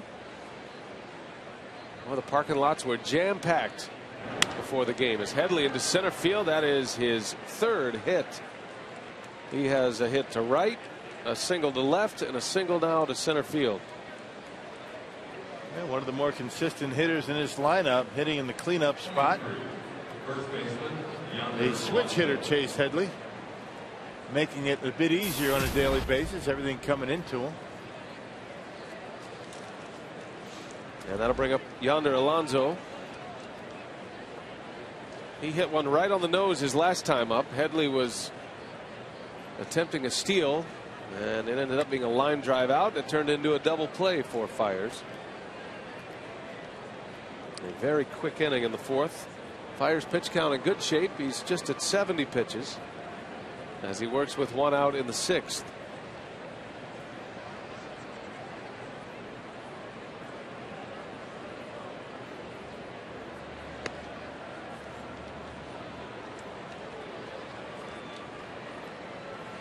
Now Alonso, the glad to be getting a chance to play every day. He was stuck behind Joey Votto at the Reds.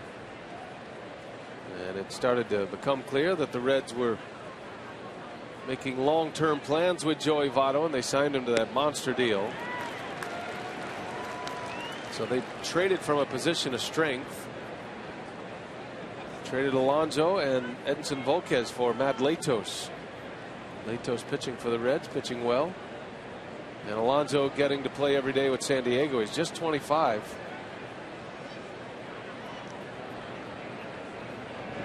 Talk about a stark contrast in ballparks that Alonso has been hitting in. Cincinnati, great American ballpark, one of the better launching pads in all of baseball. And you go to Petco Park, one of the best pitchers parks in baseball. You can wrestle with your mind as a hitter at Petco Park. He's done it to a lot of hitters over the years.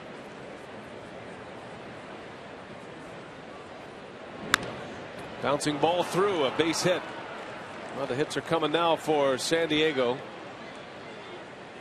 Fortunately for Fiers, they are mostly singles. But now 2 on for the Padres with just 1 out. Yep, only 1 extra base hit. That was the venerable RBI double in the 5th. Which means he's keeping the baseball down pretty well. You give up singles, you can live with that. You get your ground ball, get out of the inning. It's when you elevate the baseball and give up the home runs, that's when your fielders can't help you much.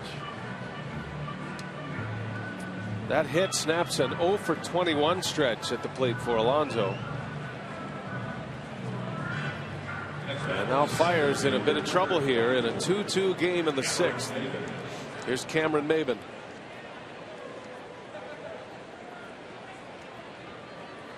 Fiers got Maybin to ground into a double play in the 2nd inning.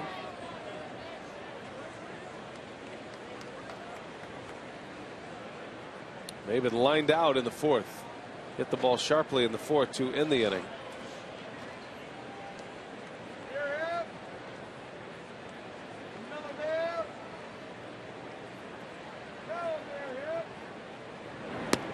There's a strike. Good pitch to start Maybin.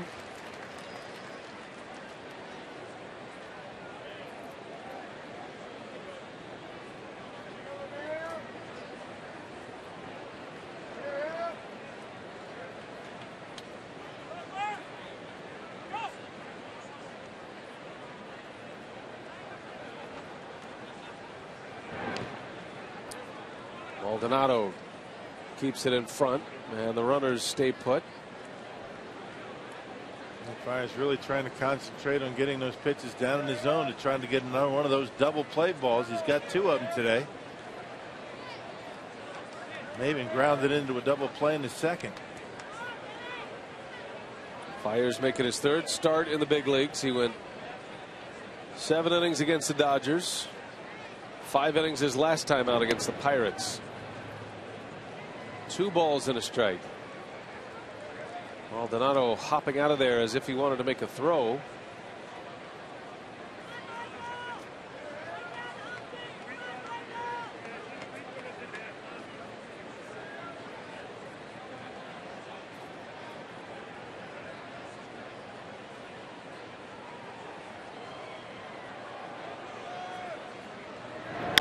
Maybin bounces one in the hole, played by Ransom to throw to 3rd.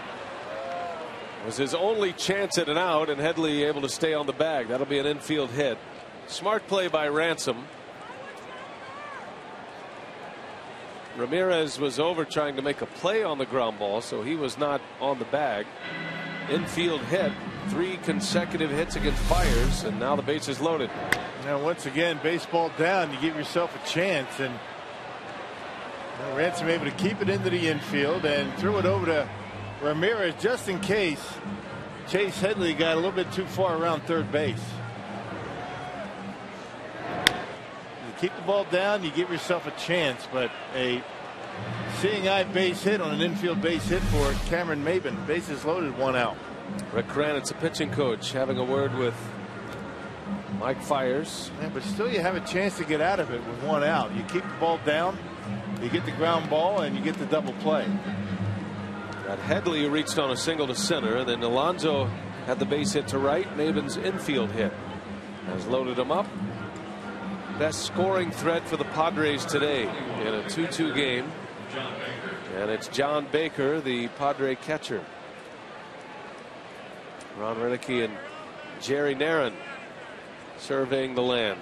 Bullpen starting to get active for the Brewers as well.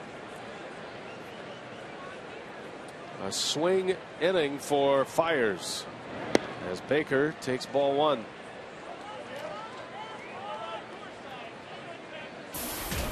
A lot more breaking balls the last couple of innings for Fiers.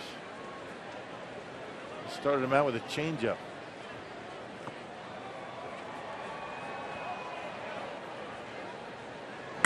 Baker lines one back up the middle, and the Padres are going to take the lead. Alonso on his way to the plate. He'll score.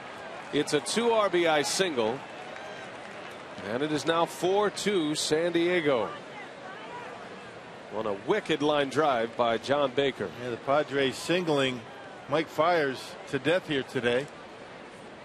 Yeah, 10 hits, 9 of them singles, and this one almost got a piece of the Brewer pitcher. Check this out on a 1-0 count. Bullet right back at him, and look out. And 2 runs come across. That's a nice short stroke from John Baker.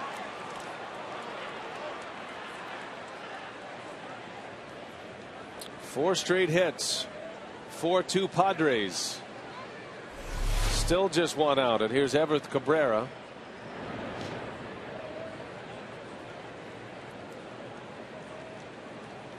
This is the key hitter right now. Cabrera with 2 on. He's almost impossible to double up. He is extremely fast. But you got the pitcher Ollendorf due up next. So there's a way out of this inning for Mike Fiers.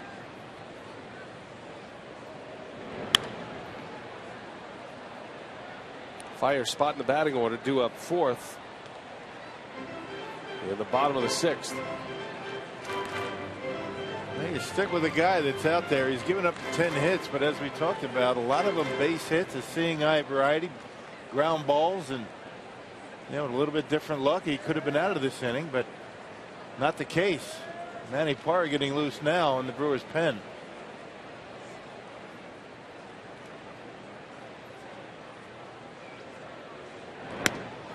There's a strike. 1-2 on Cabrera.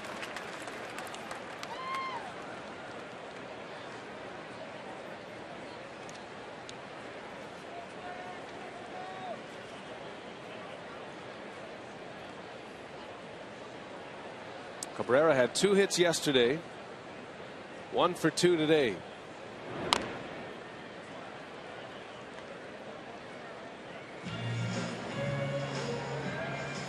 Last night, Cabrera with an inside the park home run. The 20th inside the park homer in Padre franchise history. It hadn't been done since the 2010 season. It was a line drive to center field. Gomez dove for it. It got by him, went all the way to the wall. And with Cabrera's speed, once it got past Gomez, it was about as easy of an inside the Parker as is possible. Yep. He was just cruising around the bags, and there wasn't even a throw from the cutoff man. A little bit late of a dive, and the ball got right under him. A lot of times you dive like that in the body, you can smother it, but it got by him, and with Cabrera's speed, no contest. 1-2 pitch in the air, left center. Morgan easing over, and he's got it for the out. Maven will tag. The throw comes to second base, and there's out number 2 for Mike Fiers. Snaps the string of 4 hits in a row. Man, that ball had some carry on it, didn't it? Everth Cabrera, the shortstop. It didn't look like he, or sounded like he hit it all that well. Got Morgan out to the warning track in left center.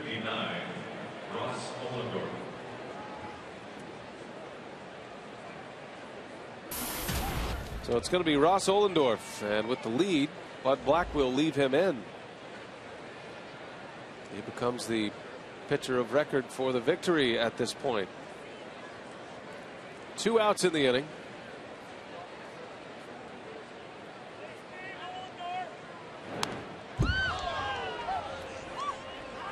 It was not a shy hack, was it? Swing hard in case you hit it.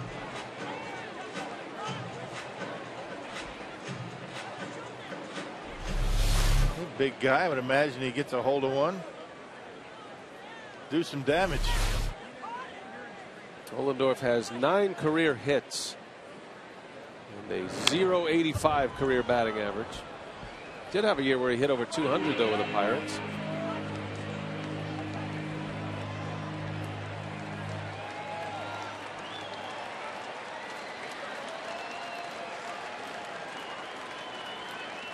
Well, Fires has given up 2. And hoping that is all. The Brewers at the bottom of their order for the bottom of the 6th. Cody Ransom will lead off, then Morgan, then Maldonado. And there's a ball. Everybody was ready for the bottom of the 6th inning. Yep, everybody thought it was a strike except for the guy that mattered. Now, how do you not call that a strike? I'm sure the man who took that pitch, Ross Ohlendorf, said, hey, that's a strike. You better give that one to me when I'm out there. Hope it doesn't hurt him, though. 1-2 pitch, and he fouls off a curveball.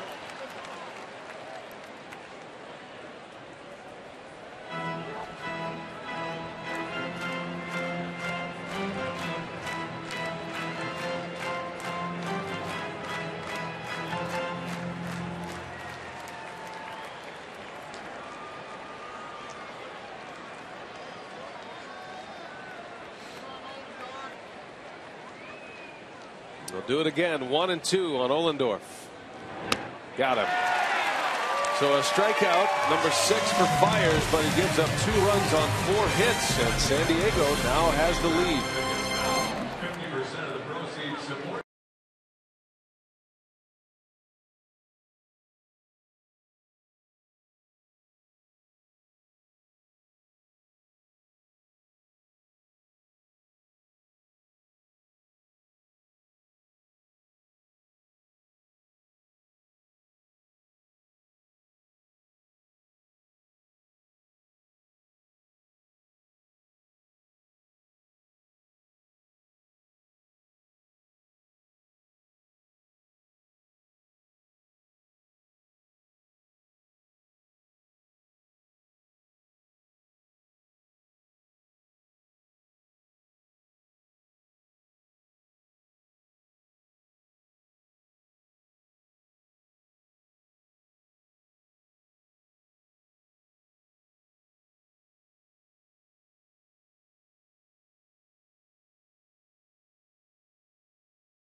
And by the new Miller Lite Punch Top can. It's Miller time.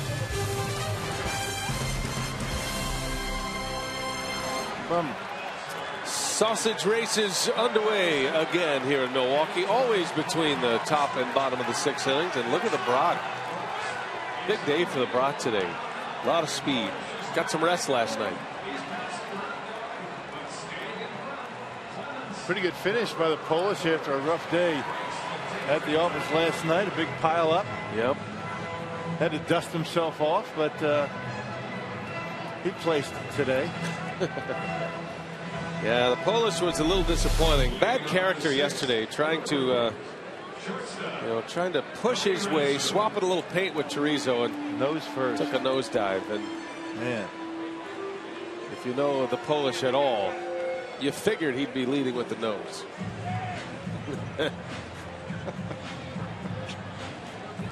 All right, so here we go to the bottom of the 6th inning now. The Brewers are trailing 4-2. And kind of a sluggish game here, and Milwaukee needs to get jump started offensively. They have 5 hits in this game. They have a couple of runs, but Ross Ohlendorf back on the mound. He was in relief for Andrew Kashner.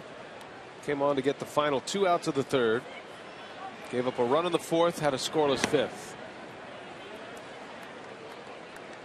2 2/3 innings for Ohlendorf. He has 2 strikeouts and a walk. He's given up 3 hits. Ransom walked and scored against Ohlendorf back in the 4th.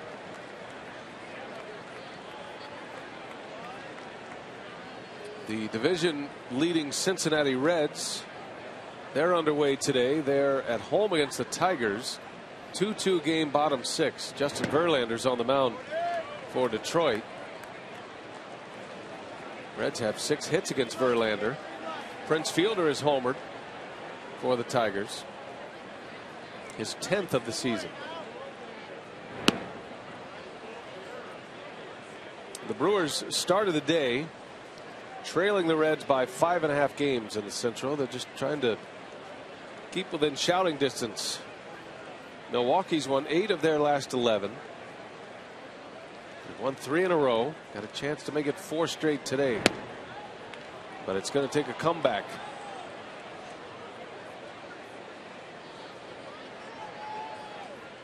Reds are the division leaders. The Pirates are 2 back. The Cardinals are 3 back.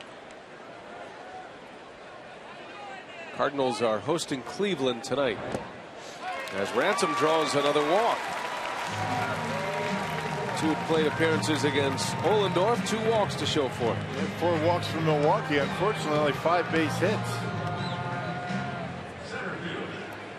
Brewers 2 for 6 with runners in scoring position. Their best chance to put up some runs was the 4th. That springs the Padre bullpen into action as Nigel Morgan will bat. Last time up, Morgan dropped down a perfect bunt for an infield hit.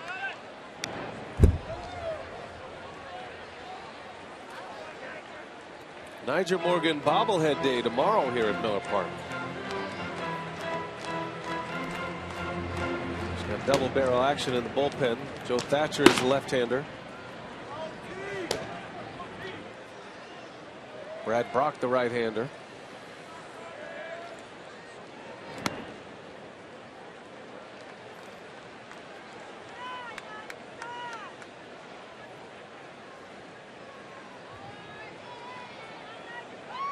Morgan with the sunglasses on as it brightens up around home plate. That's the sun pouring through the panels around home plate right now. Close play. Alonso tried to sell it. Yeah, quick feet by Ohlendorf almost got him.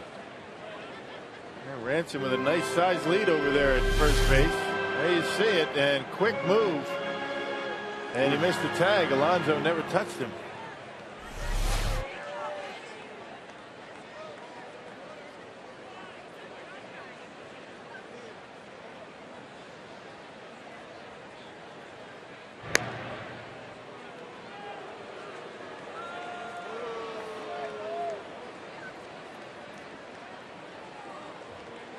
Well, we'll see if the Brewers' bottom of the order can do some damage here.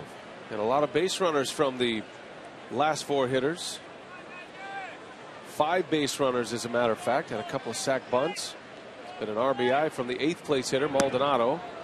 Morgan peels out and takes a ball from Ohlendorf. 2-1.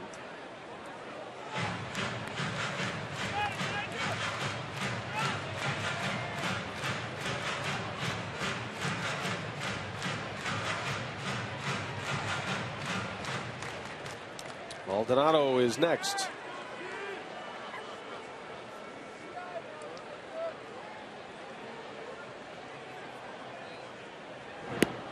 Oh, swing and a miss. Niger out ahead of it. Good off-speed pitch by Ohlendorf. What was that, a changeup? Changeup, yeah, changeup in, down and in. Something that you really don't see a whole lot of, but you pull this string, you get the hitter out in front. As long as it's down, it's a good pitch.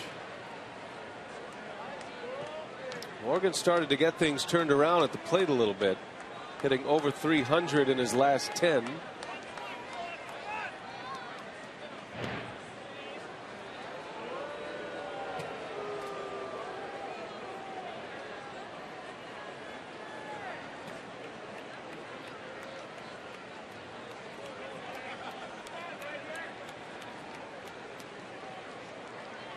Two balls, two strikes with Ransom at first, and Morgan takes a called strike 3. One gone in the inning.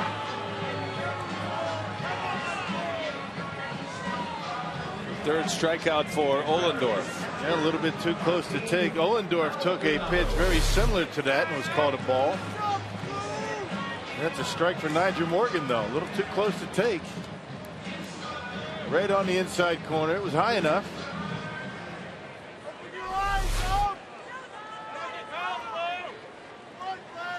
So Morgan retired. Here is Maldonado, and he squares, pulls it back to take ball 1.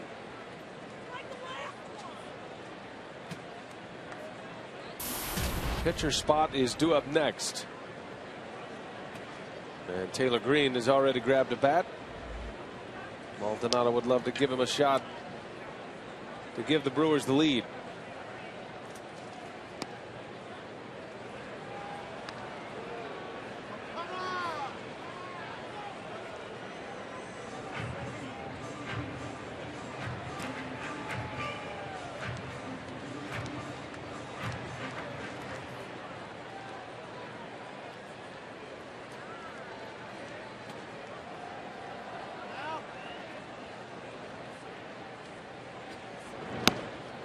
Cut and a miss, 1-2.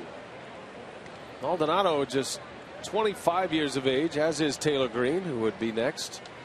Brewers are tapping into their highest minor league affiliate, the Nashville Sounds, a great deal this year, giving these young players some opportunities they might have not otherwise gotten without injuries. And they're taking advantage of those opportunities. Maldonado was called up after Jonathan Lucroy was hurt. Popped him up. And Alonso wants it for the second out of the inning. 2 gone, and here is Taylor Green. Taylor on Wednesday, his first career home run. It was a pinch hit home run. That was a 3-run shot late in the ball game. And last night in a pinch hitting opportunity, another slide and another home run for Taylor. And he goes all that time without a home run. Last 2 at bats, he's gone deep. Powerball home run count at 2 for Taylor Green, and that would have been a great setup for Taylor Green had he hit here in this inning. But Ron Renicky pulled him back, and instead he's going to go with Brooks Conrad. So Green was walking to home plate. Renicky said, "Nope, I've changed my mind." And Conrad, more of a power threat, despite the 2 homers from Taylor Green. Yeah, it's hard to convince anybody of that. So here's Conrad against Ohlendorf with 2 away. Yeah, had Maldonado reached, it would have been first and second. You would have probably seen Taylor Green at the plate. A guy more apt and more of a contact hitter than Conrad. But he's been swinging the bat better lately as well. Conrad has 2 home runs, hit him in back-to-back games over the weekend, last weekend against the Pirates. I think Conrad got a piece of the catcher John Baker with his follow-through. Yeah, which makes it a dead ball. Mike DeMuro calling timeout once the bat hit the face mask of the Padres catcher. Watch DeMuro. Bingo, and he's going to call timeout right away.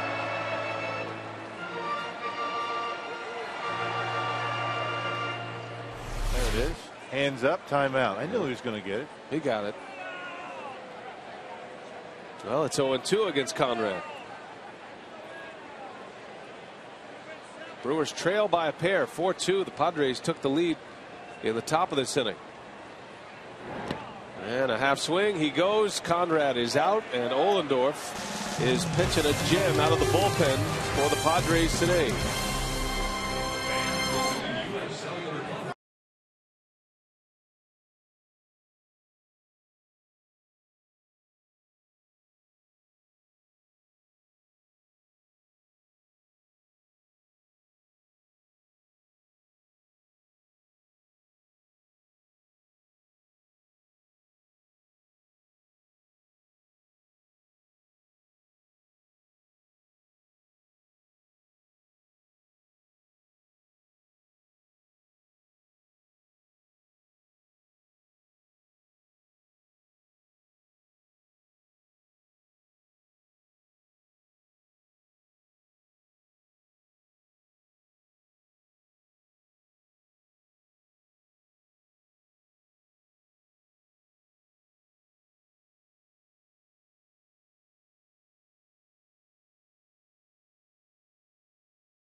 And we head to the 7th inning at Miller Park.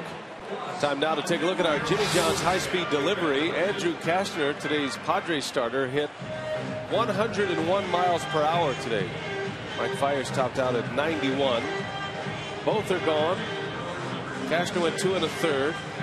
His first start of the season. Fiers out after 6 innings, giving up 10 hits and 4 earned runs. And on the hook for the loss at this point, Manny Parra will take over out of the Brewers bullpen, his 23rd appearance of the season. Parra trying to keep the Padres at 4 as we move to the 7th.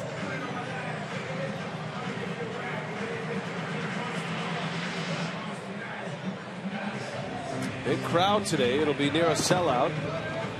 They've had very little to cheer about so far. It's been some moments. The Brewers scored the first inning to take the lead. They went ahead in the 4th. But the Padres have scored the last 3. And that's where we sit as we head to the 7th on a warm Saturday afternoon in Milwaukee. Will Venable, he squares the bunt, pulls it back, takes ball 1. Padres have been a injured team this year. They put 15 players on the disabled list. That compares to the Brewers' 8 this season. Interesting note coming out of the Padres minor league system. Micah Owings, who was out due to injury on a rehab start, but it was not a rehab start on the mound. The pitcher, Micah Owings, was actually playing first base at AAA Tucson. Well, he can hit, but can he hit enough to play first? It's kind of a modern day Brooks Kieschnick. Brewers fans will remember that name. Owings had a right forearm strain. As Venable bounces to second base, there is out number 1. He went 1 for 2 in his appearance at first base last night. It was a pinch hit appearance and he stayed in. He hit a double. I wonder if he's going to try to make it back, pull a Rick Ankiel. He's had a tough time out on the mound, maybe. He can hit. I don't know if I would go as far as Brooks Kieschnick, though. I mean, Brooks, he could hit. He could really hit. I mean, he could rake. I mean, he played some outfield. He could play first. Pitch. Didn't use him much as a pitcher, though. Once in a while. Now, Bud Black said Micah Owings is still viewed as a pitcher, but you never know. Rick Ankiel made the conversion. Kieschnick never ended up as a full-time position player, but he was a great talent in college. When he didn't pitch, he played first base.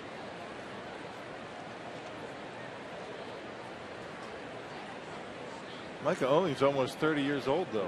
Right, he's 29, right? That's getting up there in age. Ankiel is a lot younger than that. Here's Aoki, dives and makes the catch.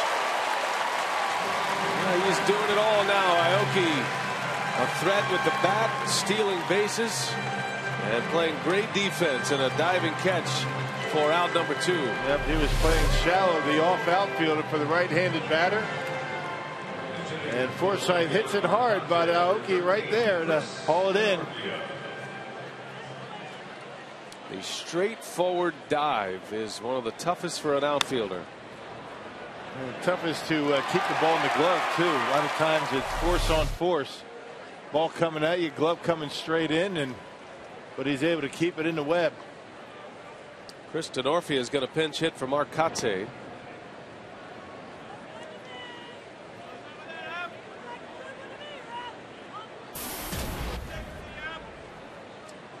Denorfia was in the starting lineup yesterday as the leadoff hitter. But Black going with a better matchup here against Parra. He's always been tough on the Brewers, Denorfia. A .340 career hitter against Milwaukee. And you get the right-handed hitter out there, and you get a better defender in left. You probably think that Kotsay would have been taken out anyway.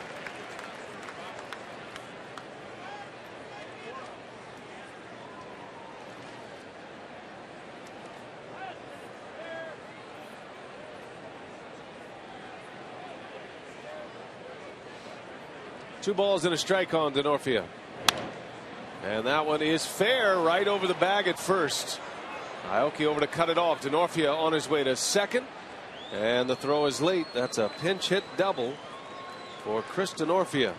Well, the Padres brought their hitting shoes today. Yes, they did. 11 base hits. 9 of them singles. That 2-1 pitch. The pitch was upstairs, but it was on the corner, and Denorfia goes right with it. Right down that right field line.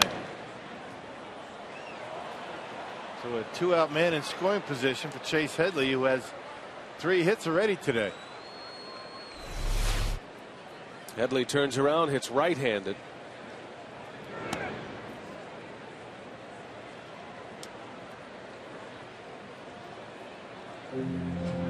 $11 hits for the Padres. Had 4 in a row at one point in the 6th inning. Headley, his first time up, slapped one to right field, a base hit. And then he went to the opposite field in the 4th. And then again in the 6th, he went right back up the middle. So his spray chart has plenty of feng shui here today. Perfectly balanced.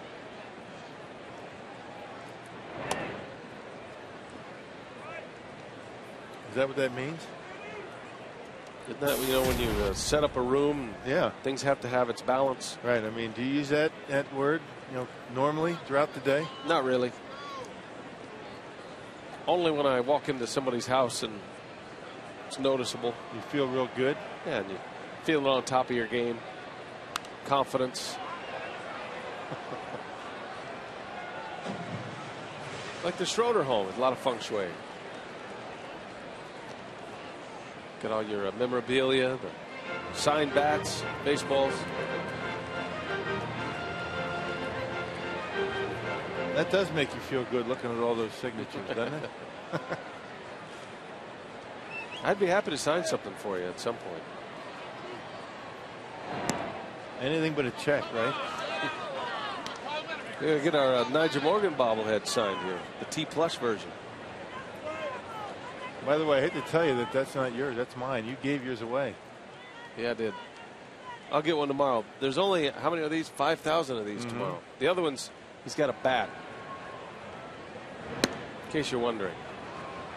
As Headley draws the walk. So more 2-out trouble here for Brewer pitching. Our text question today, courtesy of Ho Chunk Gaming, Wisconsin. Claire in Waukesha asks, does home plate being in the sun make it harder for fielders in the shade to see the ball? I don't know how hard it makes. It makes it just a little bit more difficult than in perfect conditions. Perfect conditions are night games. These guys are used to playing night games, and even when there aren't any shadows, it's a little bit more difficult for them. You know, getting jumps on the baseball in the field. Bouncer, Weeks cannot get it. A base hit, and another run's going to score for the Padres. It is 5-2. San Diego doing a ton of damage with 2 outs in this game. Well, after retiring the first 2 guys, Manny Parra having a tough time getting out number 3. Double walk single, and another run is on the board for San Diego, now with a 3-run lead. Just out of the reach of Ricky. And after a long 0-for stretch, Alonso is 2 for his last 2. Lefty versus lefty. He got one up in his zone and drove in a run. So a double, a walk, and a single after 2 men are out. And now it's Cameron Maybin with 2 on.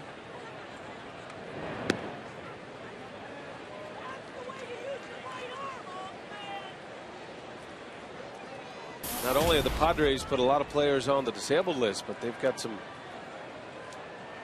players playing through injuries currently on the active roster. Guys like Maybin and Will Venable, as Maybin pops this one up.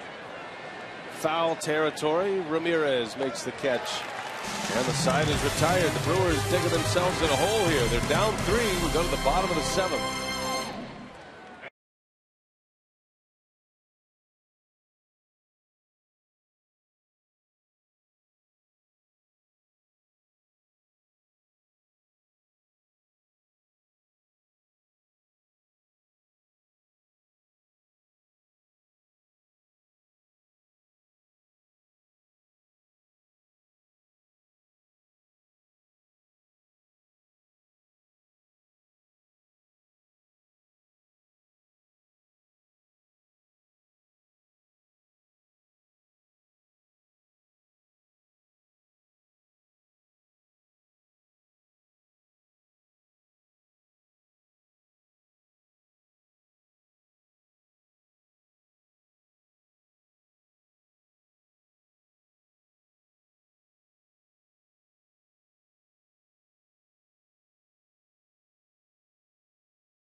Baseball on Fox Sports Wisconsin is presented by the Wisconsin Lottery, reminding you to please play responsibly.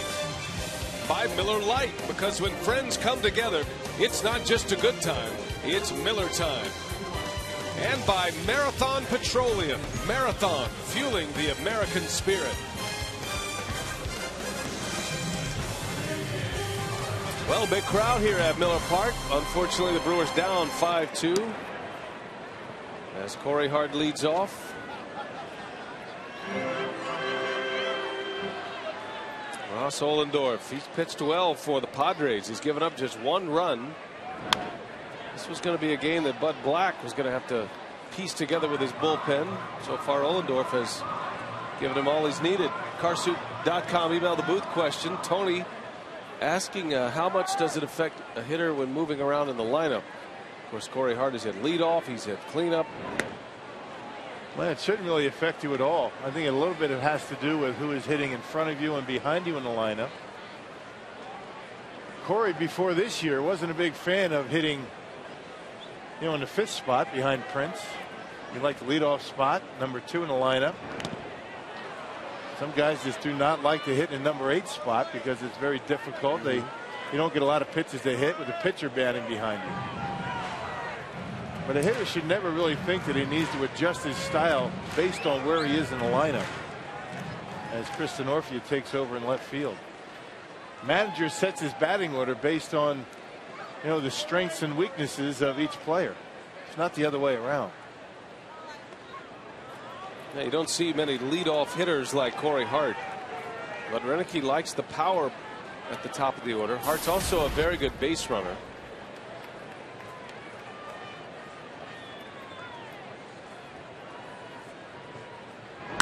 Hart rips one to center field, but Maven is right there. Boy, he hit it hard. Been that kind of day. Hart is 0 for 4. And Corey pulling off the baseball a little bit his last couple of times up. He stays back. He puts a perfect swing on it. Hits a rocket up the middle, but right at Maven in center. That's the way this game goes sometimes. So here is Aoki. Brewers are down 5-2 and running out of outs.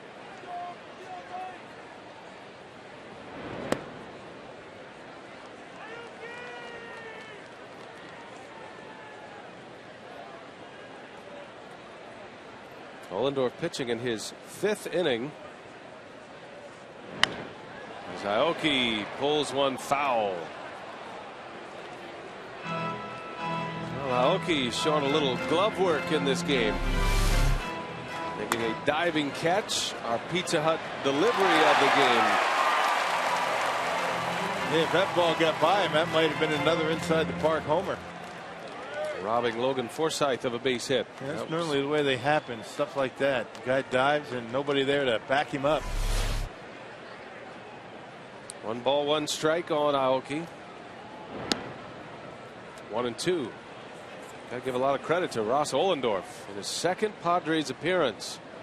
A guy who's been starting down in the minor leagues, pitching in AAA with the Red Sox.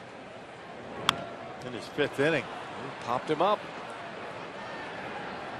And out number 2.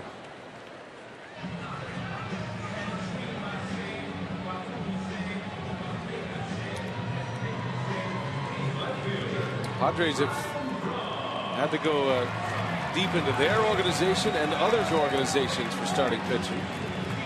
Corin Lupke and Tim Stauffer both out with elbow injuries. 2 of their starters counted on to be starters prior to the season. Andrew Kashner started this game, and his first start of the year went 2 1/3. He was on a very strict pitch count. It's Braun into right center. Little flare. That's down. A base hit. Braun's first hit. And we'll see if the Brewers can come up with a little 2-out magic here. No, even on his toughest days, when he's really not feeling all that good at the plate, Ryan Braun, the kind of a guy that's going to be able to bang out a 1 for 4. Maybe a 1 for 3 and a walk. Ramos Ramirez at the plate, presented by Wendy's. Doubled off the left center field fence back in the 5th inning. 1 for 2 with a walk today.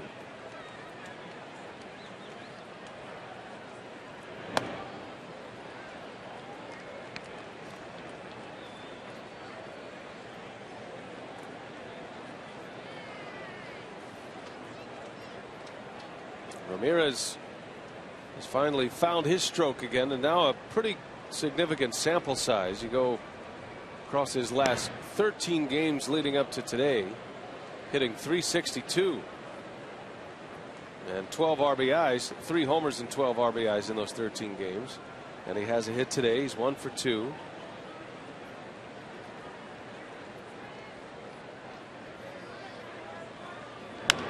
That one's into center field, and that's down for a base hit. And just like that, Braun and Ramirez with back-to-back singles brings the tying run to the plate. The guy that's due to hit a big fly, Ricky Weeks. Well, neither base hit all that hard, but Ricky Weeks representing the tying run. And that may be the end of the line for Ross Ollendorf. What a job that he did. And fastball down and away off the end of the bat, and Ramirez with his second hit today. Right off the end of the bat. Well placed. And that will chase Ross Ollendorf. Ramirez, the last hitter he'll face. Ollendorf is done. We have a pitching change. We'll take a break. Set up the new hurler when we come back.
They'll bring the tying run to the plate in Ricky Weeks.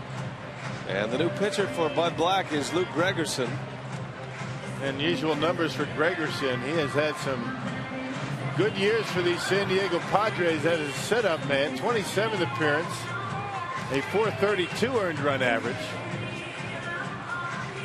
He's worked scoreless appearances in 20 of 26 outings this year. He's got a very good slider, and he throws a lot of them, so Ricky Weeks has to be thinking up the middle and the right center. Weeks in a big spot. He drove in a run for the Brewers in the first inning. Drove one off the wall in right field on a bounce against Andrew Kastner. 5-2 San Diego. The Padres have come back twice in this game, and now they've scored the last 4 runs unanswered. Fox tracks his end. We'll see how Gregerson pitches to Ricky Weeks. 2 on, 2 out. And you can bet Weeks is going to get a steady diet of breaking balls. And he's got a very good slider. I mean, that's one of the better sliders that you'll see, and he throws a ton of them. When he's in a spot like this, that's what he's going to throw.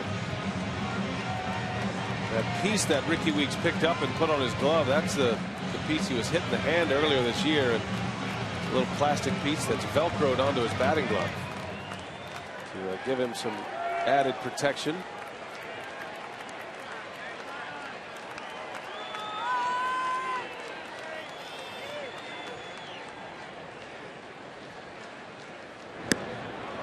Oh, and 2. Put it in the same spot. Not much of a break on it, but very sharp, very late. Tough for a hitter to identify. And Ricky's going to have to get a mistake here from Luke Gregerson.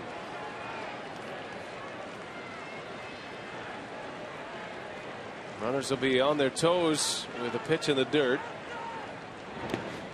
And a good block back there by Baker.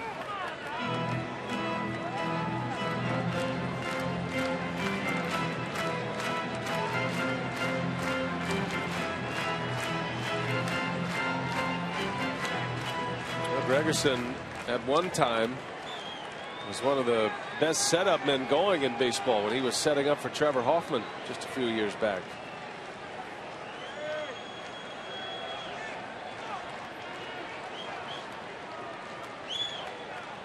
One and 2 the count. And Weeks hits it sharply to center field, but right at Maven for the out. Side retired. The Brewers let an opportunity go by.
.12:30 p.m. for Game 3 in the series. There will be plenty of sunshine, and it is going to be warm at the game, and it will feel even warmer with increased humidity.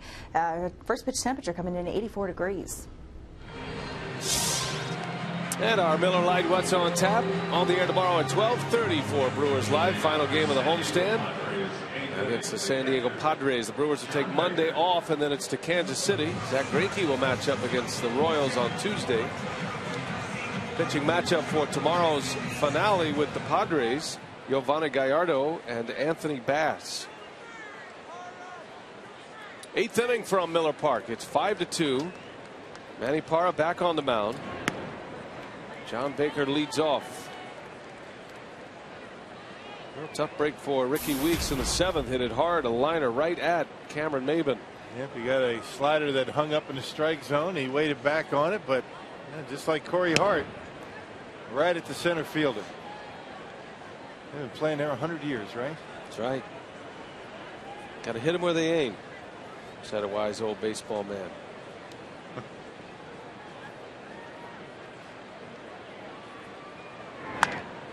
Bouncing ball. Hart makes a nice play, and he'll take it to the bag for the out.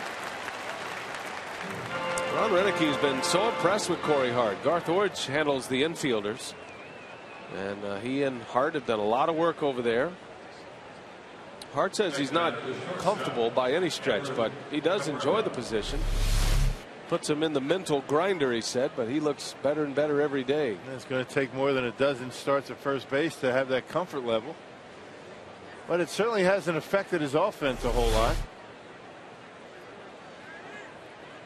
That's the unfortunate part about Corey Hart's injury in spring training. Ron Renicky wanted to play him over at first base a lot. Didn't get that chance. Hart had an injury to his oblique. Actually, a knee injury, I beg your pardon. And it required surgery. He tweaked that knee just before games began this spring. The oblique was the spring prior. Spring training and Corey Hart haven't exactly gotten along well the last few years.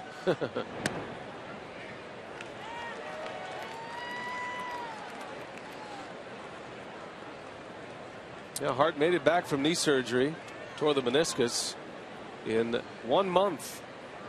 Played in just a couple of major league spring training games, and then he was ready for the season. Parra strikes out Cabrera. Maldonado secures it at first for out number 2.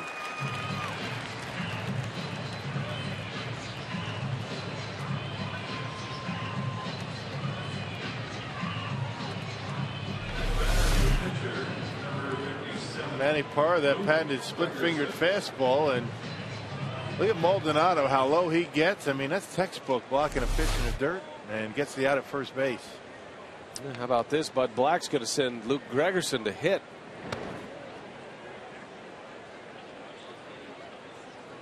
So Gregerson will bat for himself as Black tries to get another inning out of him.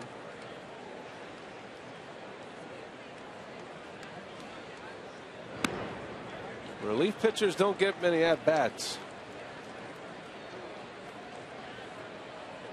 Gregerson has 1 career at-bat. That was back in '09. He stands up there like a hitter, though, for whatever that's worth. Looks like he knows what he's doing. Chewing the gum. That's half the battle right there. A good balance.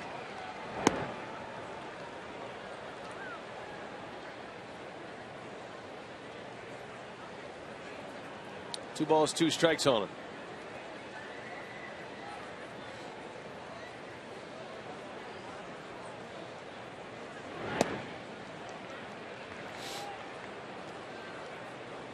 I wonder if Gregerson has his own helmet, batting gloves, bat. You know, relievers don't necessarily have their own gear, but looks like he does.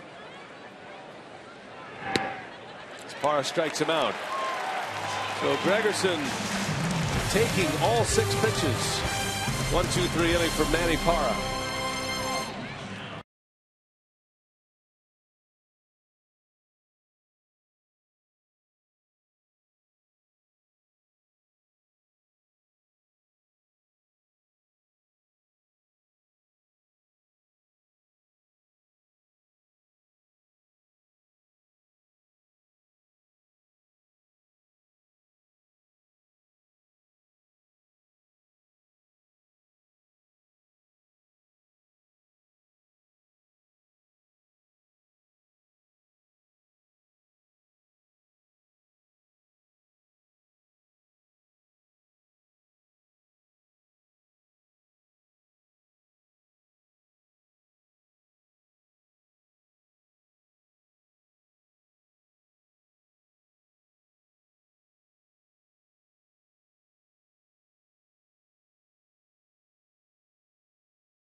Padres lead 5-2.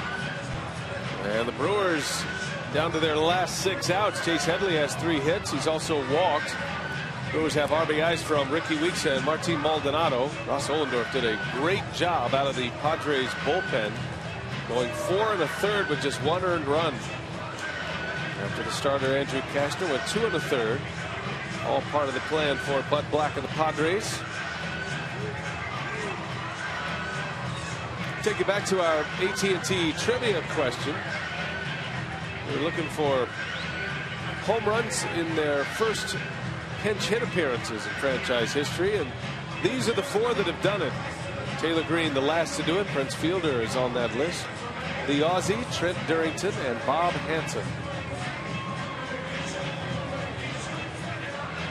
Well, Taylor Green might get his chance once again here at the bottom of the Brewers batting order. Cody Ransom will lead off. Pitcher spot is due up 4th in this inning. Mike Fiers started for Milwaukee, went 6 innings, gave up the 4 runs. He's on the hook for the loss now. Taylor Green had his first major league homer just a couple of days ago in a pinch hit role, and then he homered the next night in another pinch hit appearance. So Gregerson will stay on to pitch. Cody Ransom leads off. 5-2. Brewers trail in the bottom of the 8th.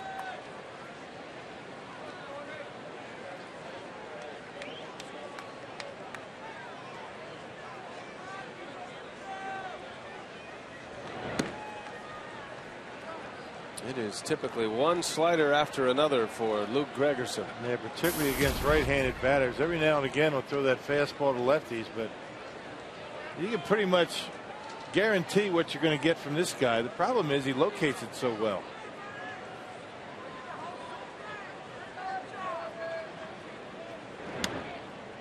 Gregerson had a nice year last year, had a 2.75 ERA.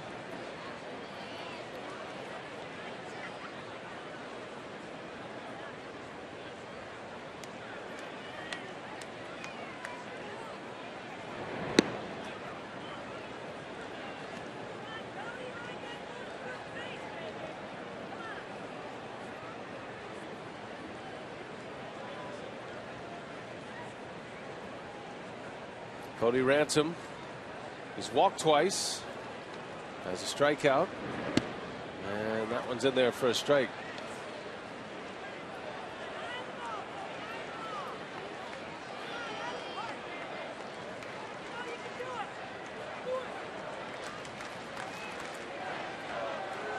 Two and two. Brewers need base runners, and this sellout crowd trying to get behind their team.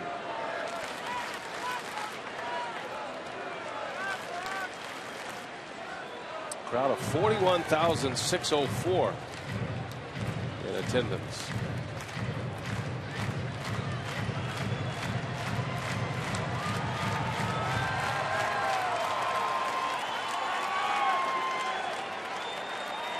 Padres have Houston Street closing games now. Del Thayer is the setup man for the Padres. And Gregerson strikes out Cody Ransom for the first out. Another slider and another strikeout for Luke Gregerson. This guy's put up some big strikeout numbers in his career. Hasn't had quite the success this year. Maybe they're on to him with all the sliders. See Ransom out in front as that ball takes a dive away from him as it gets to home plate. Padres have always had a good bullpen. Whether it was Trevor Hoffman closing games or Heath Bell.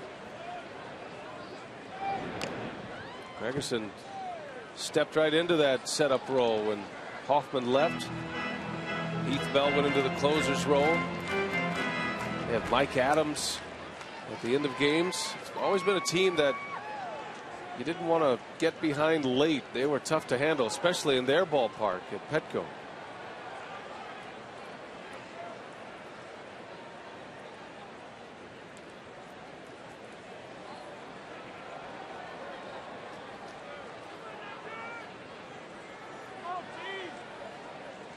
Nigel Morgan with one away. He is 1 for 3 today. As an infield hit. That was a bunt single. Brewers have had some chances tonight, the Brew Crew. They left 2 on in the 7th. 9 total stranded for Milwaukee. Just 2 runs on 7 hits. Yeah, 2 for 7 with runners in scoring position. Ricky in the first, a double to score a run, and then Maldonado in the 4th inning.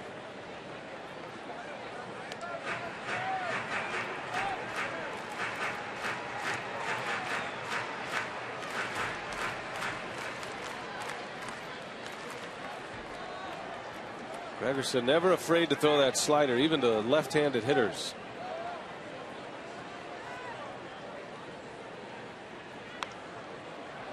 Had one to hit there. Morgan pops it foul in the seats. He's only thrown 1 fastball since he's come into the game. That was a pitch to Niger. That was off the plate. So he'll throw it, but not for a strike ordinarily.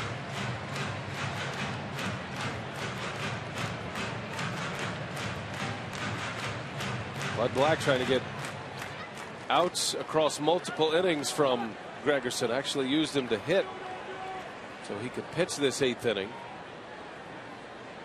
But he pitches with activity in the bullpen behind him. And Morgan is hit by a pitch. Boy, that is a break. That's why he doesn't throw many fastballs. Morgan, yeah, fastball that got Morgan right in the gluteus maximus, I think. He still needs to run that one out a little bit. Shake off the sting. Hit with a 2-strike pitch. Yep, just below the rear end, right on the hamstring.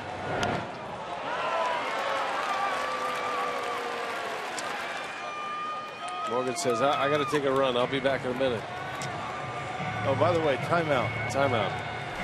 Don't make me stop. After all, timeout is already called with a hit batter. Sorry about that. Didn't need to call timeout. Here's George Kataris. Now the Brewers are going to send a steady stream of lefties up against Gregerson. Taylor Green is in the on-deck circle. Kataris hitting for Maldonado. George, as a pinch hitter, has been terrific. 5 for 12. That includes a home run and 5 RBIs.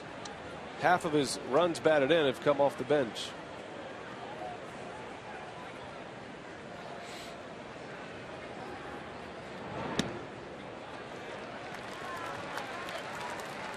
See, Gregerson, not much command of that fastball, does he? I mean, that slider is such a good pitch, but the fastball, he just can't seem to really put it where he wants it.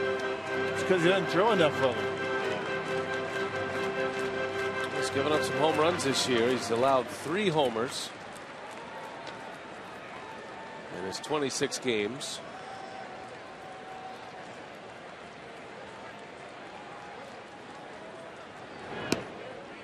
That one's on the outside corner for a strike.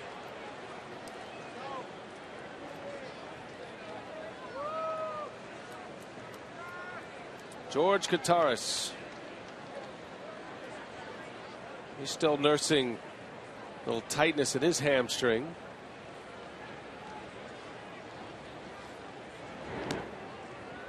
That one barely missed, and it goes to 3-1.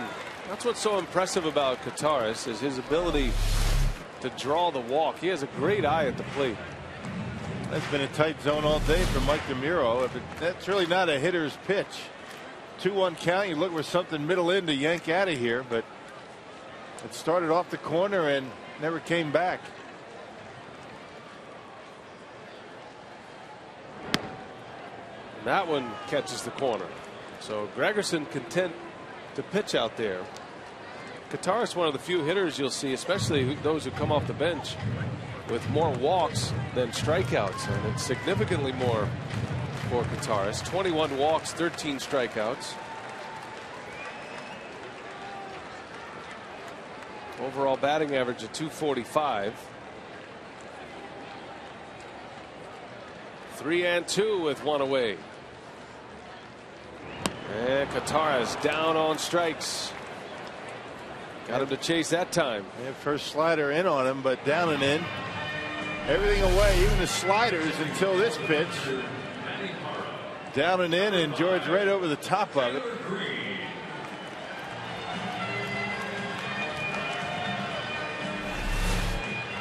So 2 men are out, and it's going to be Taylor Green, and here comes Bud Black. And he's going to make a call. So to the bullpen goes Black.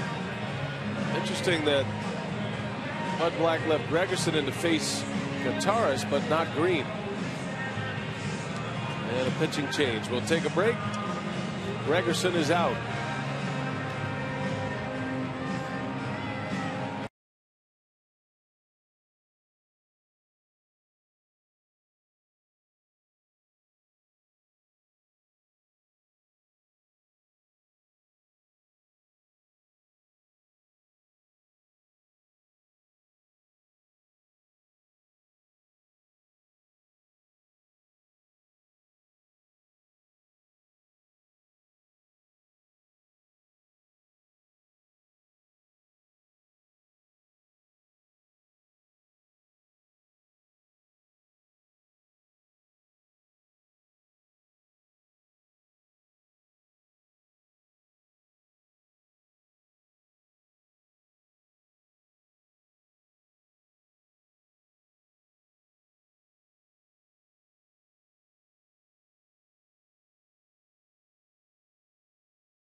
The Padres lead, a pitching change here. The Brewers have a man on here in the 8th inning. I think some 2-out magic as Joe Thatcher is on the pitch. Now Joe Thatcher came on to face the pinch hitter Taylor Green. Immediately Renicky pulled Green back, and he's going to counter with Carlos Gomez.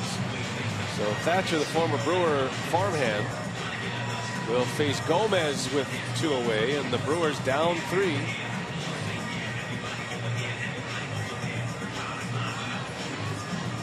Top of the order coming up next for Milwaukee. Gomez would love to get Hart a swat in this 8th inning. And Thatcher appeared last night, pitched an inning of scoreless baseball, gave up a base hit. This guy ordinarily will come in with men on base. Very rarely does he start an inning. So very accustomed to coming in and leaving runners on base. So Thatcher against Gomez. And Gomez, a little flare, shallow right field. It's falling fast, and it's down. Morgan on his way to third.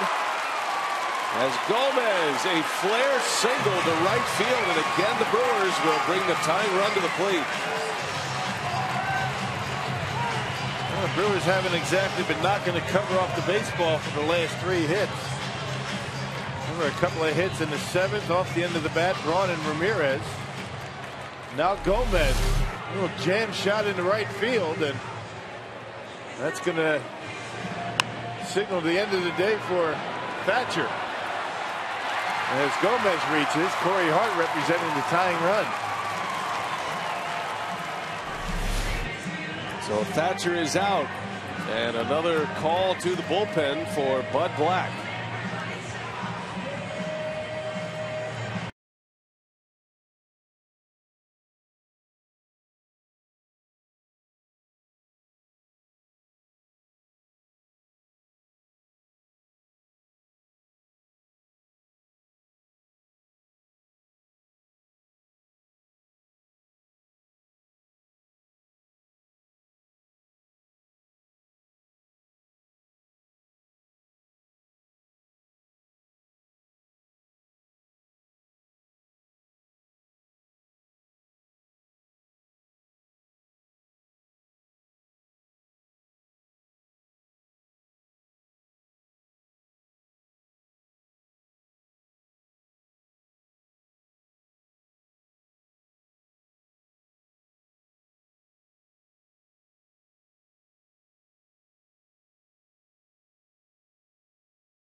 Back-to-back innings, they've done that. Unfortunately, it has been with 2 outs.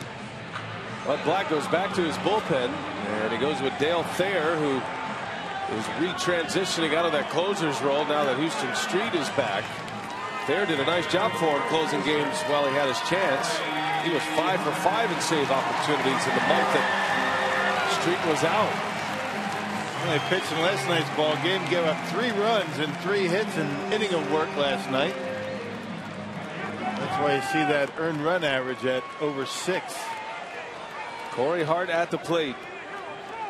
First and third, 2 away. And Thayer, who has a very good fastball, misses up and in.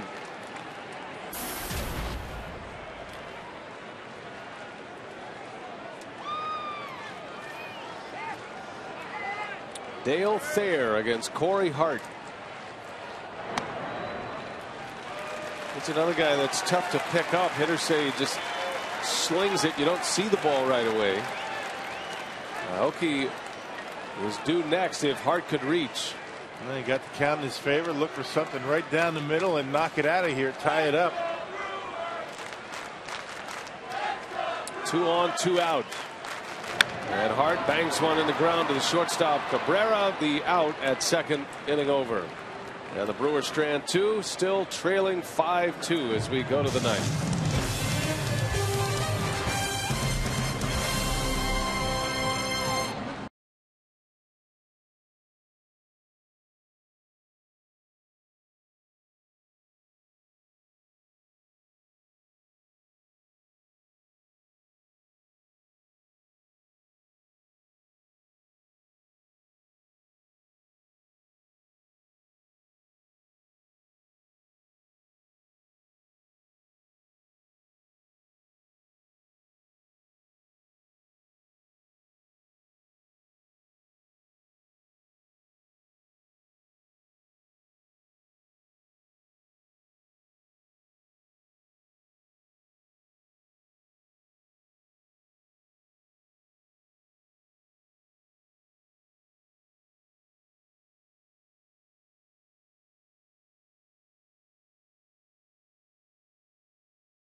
Top of 9 we go. Jerry and Craig back with you, getting ready for Brewers Live postgame. 5-2 Padres. The Brewers have left 10 on base. We talked in Brewers Live about how opportunistic some of the hits and home runs have been on this homestand. Some missed opportunities in this game, Jerry. Yeah, there's no question. The success that the Brewers have had lately is they group hits together, and that's what you want to do. You don't have to hit the high average as a team, but getting the hits grouped together is so important. A lot of big 2-out hits also. Still plenty of time for the Brewer Crew. Got to hold the Padres here, and of course we'll cover it in Brewers Live postgame. I can talk and break it down afterwards as well. We're going to hear from Ron Renicky, plus a special presentation of our instructional as well. It's come as you are and get out there and make it a big group effort. So we're looking forward to that coming up on Brewers Live postgame, Brian. All right, Craig and Augie, thanks. You see Francisco Rodriguez on the pitch for the Brewers. In a spot you don't normally see K-Rod, with his team down 5-2, 9th inning. And Venable lines one right to Braun. 1 pitch, 1 out. Well, Frankie Rodriguez. Venable certainly doesn't look like that strained oblique is bothering him much. Second baseman, Logan Forsythe. Well, you got the instructional coming up Is Mark Grant on the docket today, Rock? Yeah, we're going to have Mud back with us. We're going to talk about rundowns. I want to see Augie and Mud doing a little running. That will be exciting. So today's post-game instructional. And what will your role be in that instructional on the rundown? I'll do anything but the runner. You don't seem like you're taking a leadership role in today's instructional, Rock. What do you mean? I just told you what we're doing, and it was my idea. What would you like me to do? There's a line drive base hit. Logan Forsythe singles to left. You know, Mark Grant, one of the good guys in the game, and the reason I've been kind of coercing him into coming down and joining us. And normally, you know, guys he does all the talking. No, guys don't, you know, come down there. The visiting guys. Oh, they do instructionals in San Diego, but they do them before the game, and I help them out. You know, pregame when we were in San Diego. Right. So I called him up and I said, "Hey, you owe me 2 instructionals." Nice. So he's going to come down. Did a nice job with Augie yesterday talking about positioning on the rubber. I'm sure you're up here watching. Yeah, I saw it. 2 pitchers, one right-handed, one left-handed. Gives you a nice option. That gets by Kataris, and the second base goes Forsythe.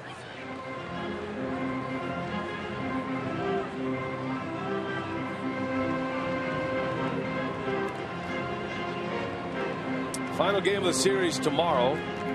Giovanni Gallardo is up for the Brewers, trying to bounce back from a rough outing against the Cubs. Chris Denorfia batting for the second time. He doubled in the 7th inning, pinch hitting, scored the 5th run. Brewers had a 1-0 lead. They had a 2-1 lead. But the Padres scoring a run to tie it in the 5th, added 2 in the 6th, and 1 more in the 7th. And they lead 5-2. Padres took 2 out of 3 from the Brewers in San Diego earlier this year.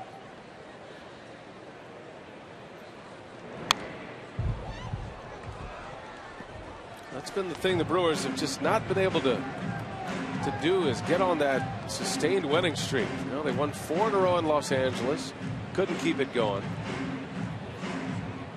Trying to win their 4th in a row today. Yeah, Renicky talks about that hot streak that they need to get them back to 500. That's the first step for the Brewers. You can look at the standings all you want, but Milwaukee, despite being only 5.5 back, still under 500 and a record of 27-31. Yeah, the way you get back to that 500 mark, you think about winning series. I mean, it's awfully difficult to put together, you know, 7, 8, 9 game winning streaks. You don't really expect to be able to do that. Every now and again, you're going to run into a hot pitcher. In this case, the Padres bullpen has been hot today. Able to keep the Brewers off the board. Brewers have not hit a home run today. Brewers do an awful lot of winning when they hit homers. Yeah, hit 4 last night.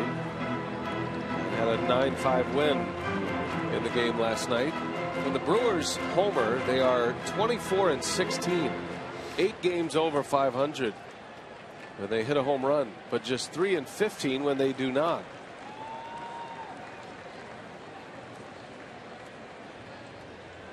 I was looking at some of the numbers for the New York Yankees.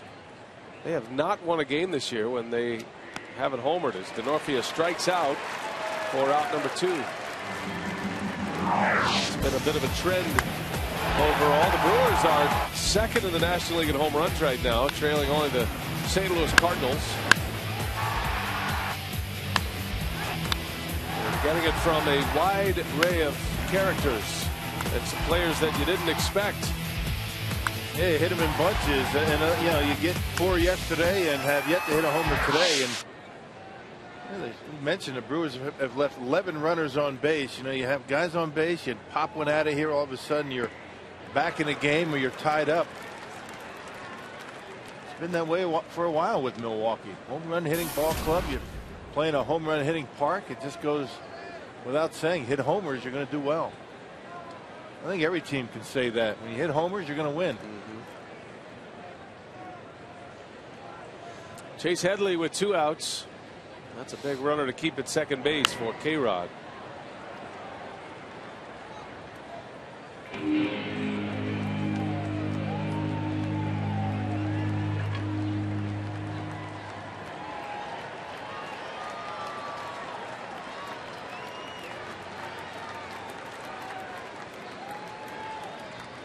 Rewarded for hanging in there.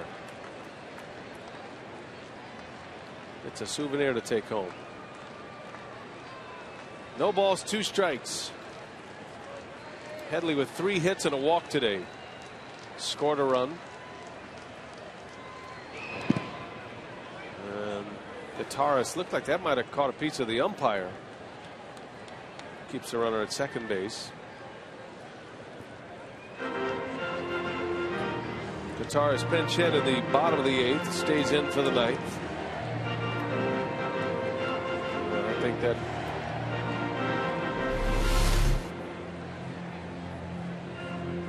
right through the legs, and Mike DeMuro actually blocked it, and George Guitarist with a break right there. George still moving a little slowly behind the plate with that hamstring injury. A lot of banged up big leaguers. They're either on the disabled list or playing hurt. Can't find too many on active rosters that are healthy right now. That has been a trend all across baseball. It's raised some concern across the league as well. Why so many injuries?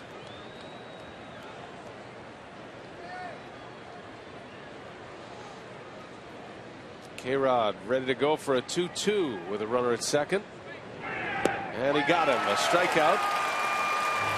2 strikeouts for Rodriguez. We are on our way to the bottom of the 9th. Last call for the Brewers. Down 3.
Ending and a finish.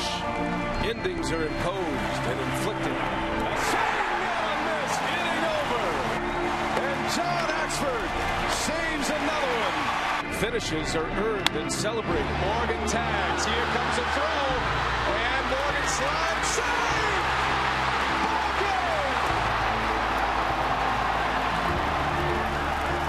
It's the last word. The closing act. The final step. The whole point. We don't remember the start. We never forget the finish. And there's a swing and a drive to right. That is way back there. It's gone.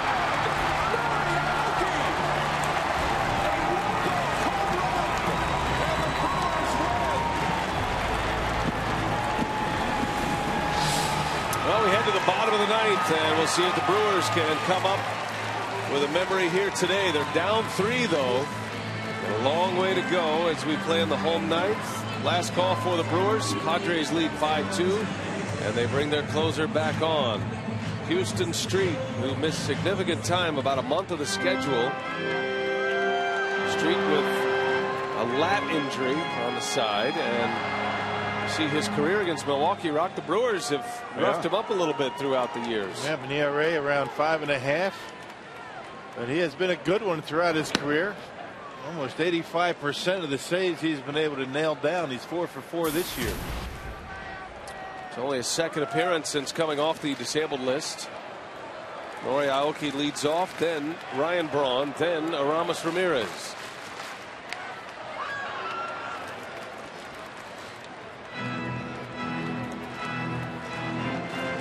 Aoki had a terrific play in the 7th inning.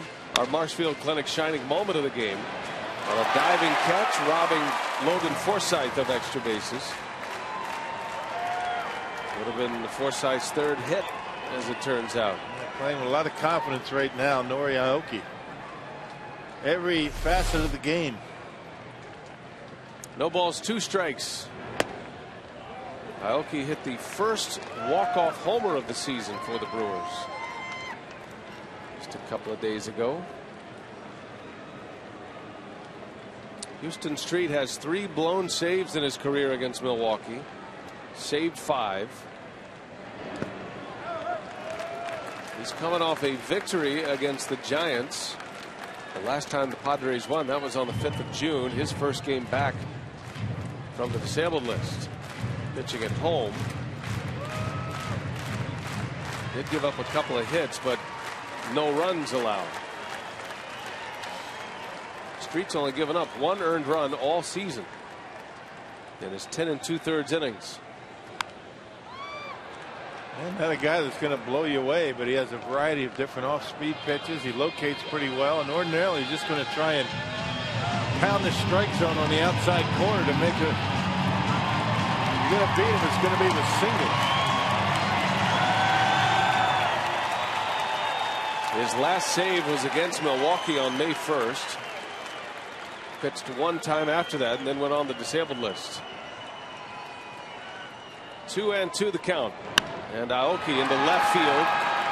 DeNorfia is there, out number 1.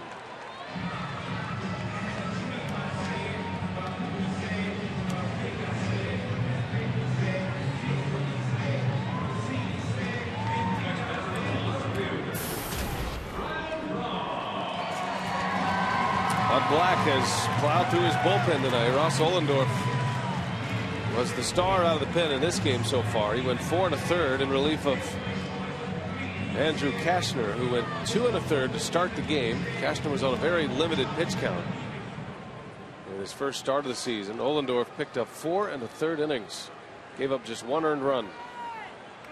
And then Black used Gregerson, Thatcher, Thayer, and now Street. Braun lines 1 right center. Maben is there for out number 2. Yeah, 6 pitchers, all relievers, including Kashner to start. You can only imagine, that situation in Seattle yesterday, huh? The no-hitter with all those pitchers. And it was very similar. A lot of matchups in that 6-pitcher combined no-hitter by the Mariners over the Dodgers. I'm not sure what Bud Black's upset about, but he looks like something's up out there.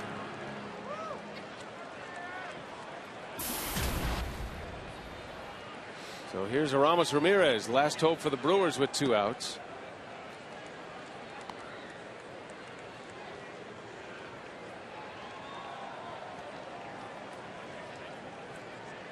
Gallardo tomorrow, final game of the series.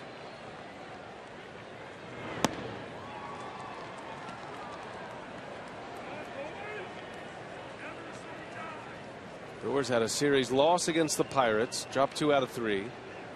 Won 2 out of 3 from the Cubs. And another rubber game tomorrow if they don't come back here. Yeah, Gallardo looking for a turnaround. He got one handed to him against the Cubs his last time out. Not often Gallardo has back-to-back outings like that. It'll be Gallardo against Anthony Bass.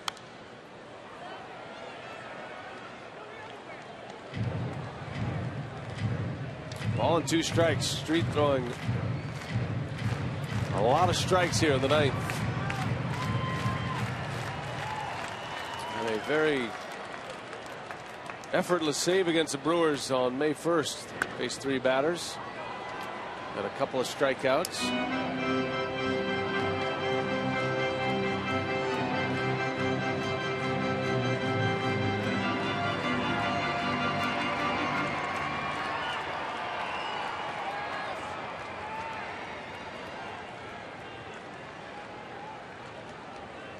And a 1-2 to Ramirez. Popped him up. This should do it. Alonso makes a catch, and the Padres even the series with a victory on a Saturday afternoon. Street picks up number 5. And Ross Ollendorf, in just his second appearance, is now 1-0 for the Padres. Fires takes the loss. 5-2 the final. San Diego wins it. Much more still to come as we check in with Craig Cashon. What do you have coming up on Brewers Live, Craig? Well, San Diego trailed and then took over this game midway through and never looked back. Top of the Brewers here this afternoon. We're going to hear from Ron Renneke, get inside the clubhouse as well. Plus, our instructional should be a fun one with Brock, Jerry, and a lot of special guests.